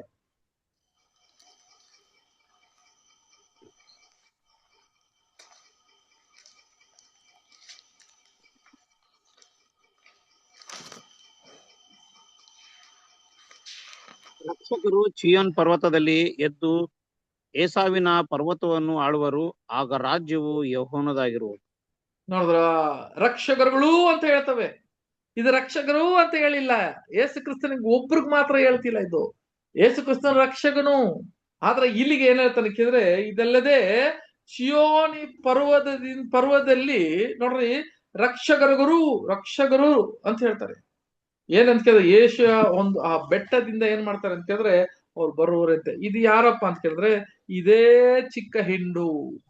ಇದಕ್ಕೆ ಕಾಯ್ತಾ ಇದ್ದಾರೆ. ಈಗ ಈ ಲೋಕ ಕಾಯ್ತಾ ಇದೆ, ಯಾವಾಗಪ್ಪ ನೀವು ರೆಡಿ ಆಗ್ತೀರಾ ಅಂತ ಲೋಕ ಕಾಯ್ತಾ ಇದೆ ನಮ್ಮನ್ನ. ಸೋದರ ಇದು ಬಹಳ ಮುಖ್ಯ ಅಲ್ವಾ? ಇದು ಏನಂತ ಕೇಳಿದ್ರೆ, ಈ ಒಂದು ಹಬ್ಬ ಅಂದ್ರೆ ಇದರಲ್ಲಿ ಜಾಸ್ತಿ ನಾನು ಹೇಳಿಲ್ಲ ವಾಕ್ಯಗಳು, ನೀವು ಇದು ಯಾಕಂದ್ರೆ ಇದು ಫಾಲೋ ಕ್ಲಾಸ್ ಅಲ್ಲಿ ನಾವು ಓದಿರೋ ವಿಷಯ. ಇದು ಫೀಸ್ಟ್ ಆಫ್ ಅಟೋನ್ಮೆಂಟ್, ಈ ಪಾಪ ಪರಿಹಾರ, ಆ ದೋಷ ಪರಿಹಾರ ಅಂತ ಹೇಳುವಾಗ ಈಗ ನಡೆಯುವ ಘಟನೆ. ಓಕೆ, ಇಲ್ಲಿ ತನಕ ಸಹೋದರಿಯರೇ ನೋಡ್ರಿ, ಇಲ್ಲಿ ತನಕ ಏನಾಗಿದೆ ಅಂತ ಕೇಳಿದ್ರೆ ಇವಾಗ ನಡೀತಾ ಇದೆ. ಯಾವ್ದೆಲ್ಲ ನಡೀತಾ ಇದೆ? ಒಂದು, ಪಂಚಸಮ ದಿನದಲ್ಲಿ ನಡೆದಿದಂತ ಸಭೆ ಸೇರುವ ಕಾಲಗಳಲ್ಲಿ ಇನ್ನ ಸಭೆ ಸೇರ್ತಾ ಇದೆ. ಎರಡನೇದು ಯಾವ್ದಪ್ಪ ಅಂತ ಕೇಳಿದ್ರೆ ತುತ್ತರಿಯ ಕಾಲ. ತುತ್ತರಿಯಲ್ಲಿ ದೇವರ ವಾಕ್ಯ, ದೇವರ ಸತ್ಯವನ್ನು, ಅದನ್ನ ಸಂದೇಶವನ್ನು ಕೇಳುವ, ಎಚ್ಚರಿಕೆ ಪಟ್ಟು ಆತನ ಸಮೂಹದಲ್ಲಿ ಸೇರುವ ಒಂದು ಕಾಲ ಕೂಡ. ಆ ಸತ್ಯವನ್ನು ಕೇಳ್ಬಿಟ್ಟು ನಾವೆಲ್ಲ ಆತನ ಆ ದೇವದರ್ಶನ ಗುಡಾರ ಹತ್ರ ಬರುವ ಒಂದು ಕಾಲದಲ್ಲಿ ಕೂಡ ನಾವು ಇದೀರಿ. ಇವಾಗ ಅದನ್ನ ಕೇಳ್ತಾ ಇದೀವಿ, ಬಂದಿದ್ದೀವಿ. ಮೂರನೇದು ಯಾವ್ದಪ್ಪ ಅಂತ ಕೇಳಿದ್ರೆ ನಾವು ಈ ಒಂದು ದೋಷ ಪರಿಹಾರ. ಈ ದೋಷ ಪರಿಹಾರದಲ್ಲಿ ಇವಾಗ ನಡೀತಾ ಇರೋ ವಿಷಯ, ಮೊದಲು ಯೇಸು ಕ್ರಿಸ್ತನ ಹೋರಿ ಒಳಗಡೆ ಹೋಗಿ ಆಯ್ತು. ಈಗ ಯಾರಪ್ಪ ಅಂತ ಕೇಳಿದ್ರೆ ಈಗ ನಡೀತಾ ಇರೋದು ಆ ಹೋತ, ಆ ಚೀಟಿ ಹಾಕಿದಂತ ಹೋತ. ಆ ಹೋತ ಯಾರು ಅಂತ ಕೇಳಿದ್ರೆ ನಮ್ಮಲ್ಲಿ ನಾವು ಇದೀವಿ. ಯಾರಪ್ಪ ಸರಿಯಾದ ರೀತಿಯಲ್ಲಿ ಆ ಸಮಯಕ್ಕೆ ತಕ್ಕದಾಗಿ ಯಾರು ಮುಗಿಸ್ತಾರೋ ಅವ್ರು ಅದರಲ್ಲಿ ಹೋಗೋದಕ್ಕೆ ಸಾಧ್ಯ. ಕೊನೆಗೆ ಯಾವ್ದಪ್ಪ ಅಂತ ಕೇಳಿದ್ರೆ ಸಹೋದರರೇ, ಫೀಸ್ಟ್ ಆಫ್ ಟ್ಯಾಬರ್ನಾಕಲ್ ಅಂತ ಹೇಳುವಾಗ ಇದು ಏನಂತ ಕೇಳಿದ್ರೆ ಈ ಗೂಡಾರ ಹಬ್ಬ ಅಂತ ಹೇಳ್ತಾರೆ. ಇದು ಏನು ಗೂಡಾರ ಹಬ್ಬ ಅಂತ ಹೇಳುವಾಗ ಇದು ಇನ್ನ ನಡೆದಿಲ್ಲ. ಇದೊಂದೇ ನೋಡ್ರಿ. ಇವಾಗ ಇದು ಬರುವ ಕಾಲದಲ್ಲಿ ನಡಿಬೇಕಾಗಿರೋ ಇದು ಮಾತ್ರ. ಏನಂತ ಕೇಳಿದ್ರೆ ಸಹೋದರರೇ, ಈ ಗೂಡಾರ ಹಬ್ಬ ಅನ್ನೋದಕ್ಕೆ ದ ಫೀಸ್ಟ್ ಆಫ್ ಬೂತ್ ಅಂತ ಹೇಳ್ತಾರೆ. ಓಕೆ, ಫೀಸ್ಟ್ ಆಫ್ ಬೂತ್ ಅಂತ ಹೇಳ್ತಾರೆ. ಇವಾಗ ನೋಡ್ರಿ, ಈ ಗೂಡಾರ ಹಬ್ಬ ಅಂತ ಹೇಳುವಾಗ ಇದು ಎಲ್ಲಿ ನಡೀತು ಅಂತ ಹೇಳುವಾಗ ನಮಗೆಲ್ಲ ಗೊತ್ತು. ಇನ್ನು ಮುಂಚೆನೆ ಇದು ವಾಕ್ಯ ಓದಿದೀವಿ, ಆ ಯಾಚಕಖಂಡದಲ್ಲಿ 23ನೇ ಅಧ್ಯಾಯ 34-36 ಓದಿದ್ವಿ ಈ ಗೂಡಾರ ಹಬ್ಬ ಅಂತ. ಇದು ಗೂಡಾರ ಹಬ್ಬಲ್ಲಿ ಏನು ವಿಷಯ ಅಂತ ಹೇಳುವಾಗ ಸಹೋದರರೇ, ನಮಗೆಲ್ಲ ಗೊತ್ತು, ಪಸ್ಕ ಹಬ್ಬವನ್ನು ಆಚರಣೆ ಮಾಡುವಾಗ ಏನಾಯ್ತು, ಮೊದಲನೇ ಒಂದು ಹಬ್ಬ ಮಾಡುವಾಗ ಆ ಆಚರಣೆ ಎಲ್ಲಿ ಮಾಡ್ಬೇಕಂದ್ರೆ ಮನೆ ಒಳಗೆ ಮಾಡ್ಬೇಕು. ಬಾಗಿಲೆಲ್ಲ ಮುಚ್ಚಿರ್ಬೇಕು. ಬಾಗಿಲೆಲ್ಲ ಮುಚ್ಚಿಬಿಟ್ಟು ಎಲ್ಲಾ ಮಕ್ಕಳು, ಎಲ್ಲ ಅವರ ಕುಟುಂಬಸ್ಥರು ಎಲ್ಲ ಬಂದು ಒಳಗಡೆ ಇರಬೇಕು. ಆದ್ರೆ ಅದು ಒಂದೇ ದಿನದಲ್ಲಿ ಮಾತ್ರವೇ ಪಸ್ಕ ಹಬ್ಬ ಮನೆ ಒಳಗೆ ನಡೆದಿತ್ತು. ಬೇರೆ ಯಾವ ಪಸ್ಕವನ್ನು ಮನೆ ಒಳಗೆ ನಡೆದಿಲ್ಲ, ಎಲ್ಲ ಹೊರಗಡೆ ನಡೀತು. ನೋಡ್ರಿ, ಇದು ಎಲ್ಲ ಹೊರಗಡೆ, ಎಲ್ಲ ಹಬ್ಬವನ್ನು ಅಂದ್ರೆ ಈ ಪಸ್ಕ ಹಬ್ಬ ಎಲ್ಲ ಆಚರಣೆ ಮಾಡಿದ್ರಲ್ಲ ಅವರೆಲ್ಲ ಬಂದು ಹೊರಗಡೆ ಮಾಡಿದ್ರು ಹೊತ್ತು ಮನೆ ಒಳಗೆ ಮಾಡ್ಲಿಲ್ಲ. ಅದಕ್ಕೆ ಈ ಗೂಡಾರ ಹಬ್ಬ ಅಂತ ಹೇಳುವಾಗ ಏನ್ ಮಾಡ್ಬೇಕಂದ್ರೆ ಮನೆ ಬಿಟ್ಟು ಹೊರಗಡೆ ಬರಬೇಕು. ಮನೆ ಬಿಟ್ಟು ಹೊರಗಡೆ ಬಂದು ಗೂಡಾರನ ಹಾಕಿ ಅಲ್ಲಿಗೆ ಎಷ್ಟು ದಿವಸ ಇರ್ಬೇಕು ಅಂತ ಕೇಳಿದ್ರೆ ಅಲ್ಲಿ 7 ತನಕ ಅದನ್ನ ಆಚರಣೆ ಮಾಡೋ ತನಕ 1 ವಾರ ಕಾಲ ಅವರು ಹಬ್ಬ ಆಚರಣೆ ಮಾಡೋದಿಕ್ಕೆ ಆ ಗೂಡಾರ ಹಬ್ಬವನ್ನು ಮಾಡಬೇಕು. ಇದು ಏನಪ್ಪ ಸೂಚನೆ ಆಗ್ತದೆ ನಮಗೆ ಅಂತ ಹೇಳುವಾಗ ನಮಗೆಲ್ಲ ಗೊತ್ತು. ಗೂಡಾರ ಅಂತ ಕೇಳಿದ್ರೆ ಗೂಡಾರ ಅಂದ್ರೆ ಅರ್ಥವೇನು? ಟೆಂಪ್ರವರಿ ಅಂತ ಅರ್ಥ. ಓಕೆ, ಗೂಡಾರ ಅನ್ನುವಾಗ ಟೆಂಪ್ರವರಿ ಅಂತ ನಮಗೆ ಎಲ್ಲ ಗೊತ್ತು. ಟೆಂಪ್ರವರಿ ಶೆಲ್ಟರ್, ಟೆಂಪ್ರವರಿ ಗೂಡಾರ ಅನ್ನುವಾಗ ಟೆಂಪ್ರವರಿ ಆಗಿರೋದು. ಇವಾಗ ನೋಡ್ರಿ, ನಮಗೆ ನಮ್ಮ ಗೂಡಾರ ಸಹೋದರ ಸಹೋದರಿಯರೇ, ಪೌಲ ಹೇಳ್ತಾನ ದೇಹದ ಎಂಬ ಗೂಡಾರದಲ್ಲಿ ನಾವಿದ್ದೇವೆ ಅಂತ. ವಾಕ್ಯ ಎಲ್ಲಿದೆ ಅಂತ ಗೊತ್ತಾ? ಎಲ್ಲಿದೆ ವಾಕ್ಯ ಅದು? 2 ಕೊರಿಂಥ್ಯ 5ನೇ ಅಧ್ಯಾಯ 1ನೇ ವಾಕ್ಯ ಓದ್ರಿ. 2 Corinthians 5th chapter. ಭೂಮಿಯ ಮೇಲಿರುವ ನಮ್ಮ ಮನೆಯು ಅಂದರೆ ನಮ್ಮ ದೇಹವೆಂಬ ಗೂಡಾರು ಕಿತ್ತು ಹಾಕಲ್ಪಟ್ಟರು, ದೇವರಿಂದುಂಟಾದ ಒಂದು ಕಟ್ಟಡವು ಪರಲೋಕದಲ್ಲಿ ನಮಗುಂಟೆಂದು ಬಲ್ಲೆವು. ಅದು ಕೈಯಿಂದ ಕಟ್ಟಿದ ಮನೆಯಾಗಿರದೆ ನಿತ್ಯವಾಗಿರುವಂತದಾಗಿದೆ. ನೋಡಿದ್ರ ಸಹೋದರ ಸಹೋದರಿ, ಇದು ನಿತ್ಯವಾಗಿ ಇದೇ ಗೂಡಾರ. ಈ ಗೂಡಾರ ಹಬ್ಬ ನಾವೇನಂದ್ರೆ ಇನ್ನ ಗೂಡಾರ ಹಬ್ಬ ಆಗ್ಲಿಲ್ಲ. ಅಂದ್ರೆ ಗೂಡಾರ ಹಬ್ಬ ನಾವು ಏನಾಗಿರ್ತೀವಿ ಅಂತ ಕೇಳಿದ್ರೆ, ನಾವು ಈ ಮನೆಯನ್ನ ಬಿಟ್ಟು ಆ ಚಿಕ್ಕ ಹೆಂಡು ಆ ಮೊದಲ ಗೀತಿ ಏನಾಗಿರ್ತದೆ ಅಂತ ಕೇಳಿದ್ರೆ, ಈ ಗೂಡಾರವನ್ನು ಬಿಟ್ಟು ಮನೆಯನ್ನ ಬಿಟ್ಟು ಅದು ಎಲ್ಲಿ ಹೋಗಿರ್ತದೆ ಅಂತ ಕೇಳಿದ್ರೆ ನಿತ್ಯವಾಗಿ ಕಟ್ಟಿರುವ ಆ ಕಟ್ಟಡಕ್ಕೆ ನಾವು ಹೋಗಿರ್ತೀವಿ. ಮತ್ತೆ ನೋಡ್ರಿ, ಈ ಗೂಡಾರ ಏನಾಗುತ್ತೆ, ಈ ದೇವದರ್ಶನ ಗೂಡಾರ ಏನಾಗುತ್ತೆ ಅಂತ ಕೇಳಿದ್ರೆ ಅದು ಮತ್ತೆ ಇಳಿದು ಬರ್ತದೆ ಅಂತೆ. ಎಲ್ಲಿಗೂ ಓದ್ತೀವಿ ನೋಡ್ರಿ, ಓದೋಣ. ಯೆಶಾಯ 2ನೇ ಅಧ್ಯಾಯ 2-3 ವಾಕ್ಯ ಆಯ್ತು. ಇನ್ನ 2 ವಾಕ್ಯ ಇದೆ, ಅದನ್ನ ಓದು ಮುಗಿಸೋಣ. ಬೇರೆ ಯಾವಾಗಾದ್ರೂ ಇದನ್ನ ಡೀಟೇಲ್ ಆಗಿ ನೋಡೋಣ. ಓಕೆ, ಓದೋಣ ಸಿಸ್ಟರ್. ಯೆಶಾಯ 2ನೇ ಅಧ್ಯಾಯ 2-3.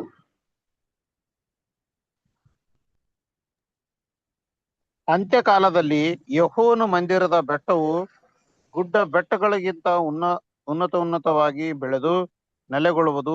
ಆಗ ಸಕಲ ದೇಶಗಳವರು ಅದರ ಕಡೆಗೆ ಪ್ರವಾಹಗಳಂತೆ ಬರುವರು. ನೋಡಿದ್ರ, ಎಲ್ಲರೂ ಬರುವರಂತೆ. ಎಲ್ಲಿಗೆ? ಅದು ನೋಡ್ರಿ, ಎಲ್ಲರೂ ಆ ರಾಜ್ಯದಲ್ಲಿ ಆ ಬೆಟ್ಟಕ್ಕೆ ಬರುವರು ಅಂತ ಹೇಳಿದ್ರು. ಹೌದು, ಅದು ಏನಪ್ಪಾ ಅಂತ ಕೇಳಿದ್ರೆ ಸಭೆ ಕಂಪ್ಲೀಟ್ ಮುಗಿದ ಮೇಲೆ ಇಲ್ಲಿ ಏನಾಗ್ತದೆ ಅಂತ ಕೇಳಿದ್ರೆ ಆತನ ಈ ಗೂಡಾವರಣ ಬಿಟ್ಟು ಆತನ ಗೂಡಾರ ಹಬ್ಬವನ್ನು ಆಚರಣೆ ಸಾರೂಪದಲ್ಲಿ ಆಚರಣೆ ಮಾಡಕ್ಕೆ ಅವರು ಆ ಒಂದು 1000 ವರ್ಷದಲ್ಲಿ ನಡೆಯುವ ಘಟನೆಯನ್ನು ಇಲ್ಲಿ ಹೇಳೋದು ನೋಡ್ತೀವಿ. ಎಲ್ಲಿದೆ ವಾಕ್ಯ? 21ನೇ ಅಧ್ಯಾಯ, ಪ್ರಕಟಣೆ 21ನೇ ಅಧ್ಯಾಯ 3ನೇ ವಾಕ್ಯ.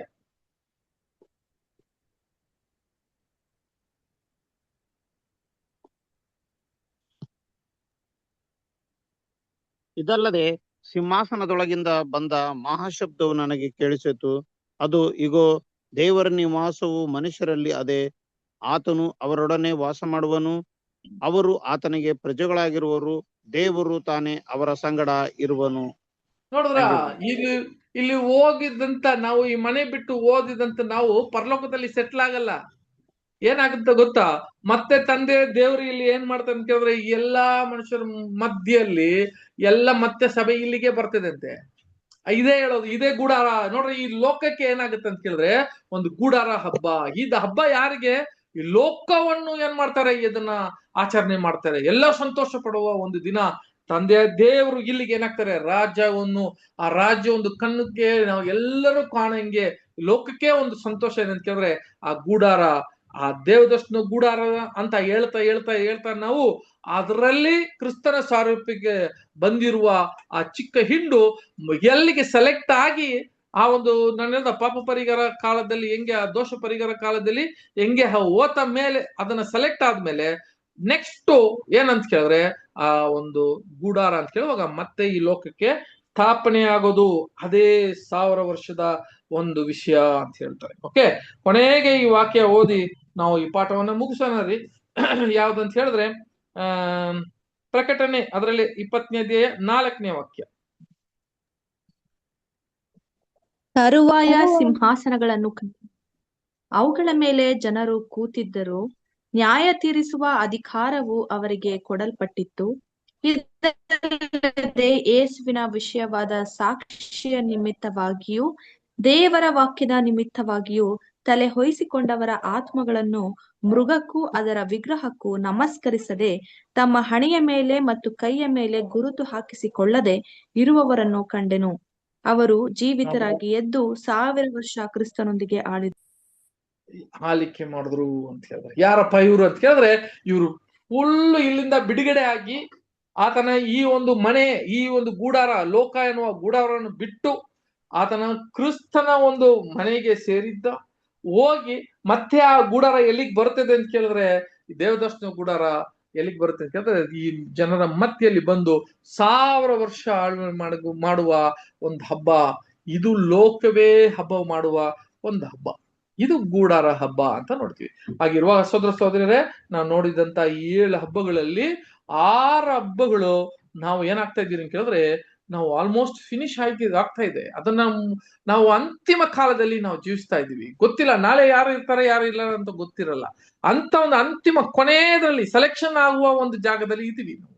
ಅಲ್ಲಿ ತುತ್ತೂರಿ ಊದಾಯ್ತು, ಅಲ್ಲಿ ನಡೆದಿದ್ದಂತ ಅಲ್ಲಿಗೆ ಏನ್ರಿ ಅಲ್ಲಿ ಪಂಚಶಮ ಅದು ಮುಗೀತು, ಅಲ್ಲಿ ತುತ್ತೂರಿಯೇ ಮುಗೀತು.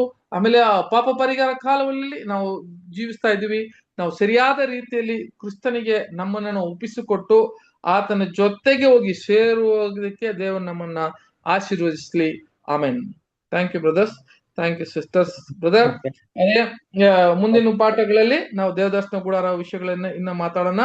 ಅಷ್ಟರೊಳಗೆ ನೀವು ಎಲ್ಲ ಪ್ರಿಪೇರ್ ಆಗಿರಿ.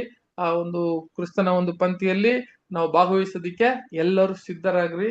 ಅದನ್ನ ಸರಿಯಾದ ರೀತಿಯಲ್ಲಿ ನಿಜ ಸ್ವರೂಪದ ರೀತಿಯಲ್ಲಿ ಬರೀ ಅಲ್ಲಿ ಹೋಗಿ ದ್ರಾಕ್ಷರಸ ಒಂದು ರೊಟ್ಟಿ ಮಾತ್ರ ಕೈ ಇಟ್ಟು ಮಾಡೋದಲ್ಲ, ಅದರಲ್ಲಿ ನಿಜ ಸ್ವರೂಪವಾಗಿ ನಮ್ಮ ಒಂದು ದೊಡ್ಡ ಪಾಲನ್ನ ನಾವು ಅದನ್ನ ಕ್ರಿಸ್ತನ ಒಂದು ಹಿಂಸೆ ಕಷ್ಟದಲ್ಲಿ ನಾವು ಕೂಡ ಅದರಲ್ಲಿ ನಾವು ಭಾಗವಹಿಸ್ಬೇಕು ಅಂತ ನಮ್ಮ ಎಲ್ಲರನ್ನ ಕೇಳ್ಕೊಂತೀನಿ.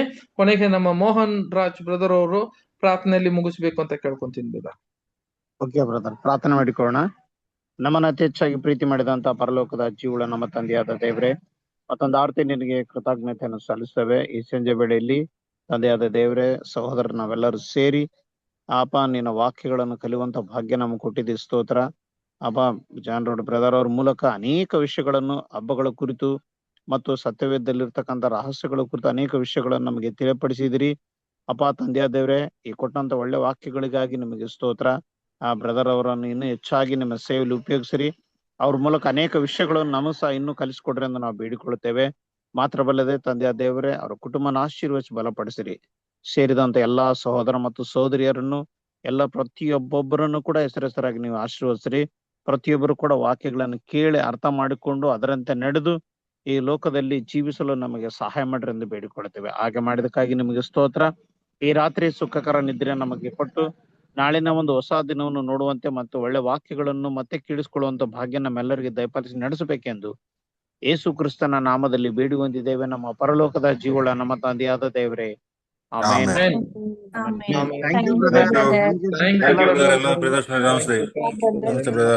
ಎಲ್ಲಾ ಸಹೋದರ ನಮಸ್ತೆ. ನಮಸ್ತೆ ರೀ, ನಮಸ್ತೆ. Thank you. Good night. Good night sister ಎಲ್ಲರಿಗೂ.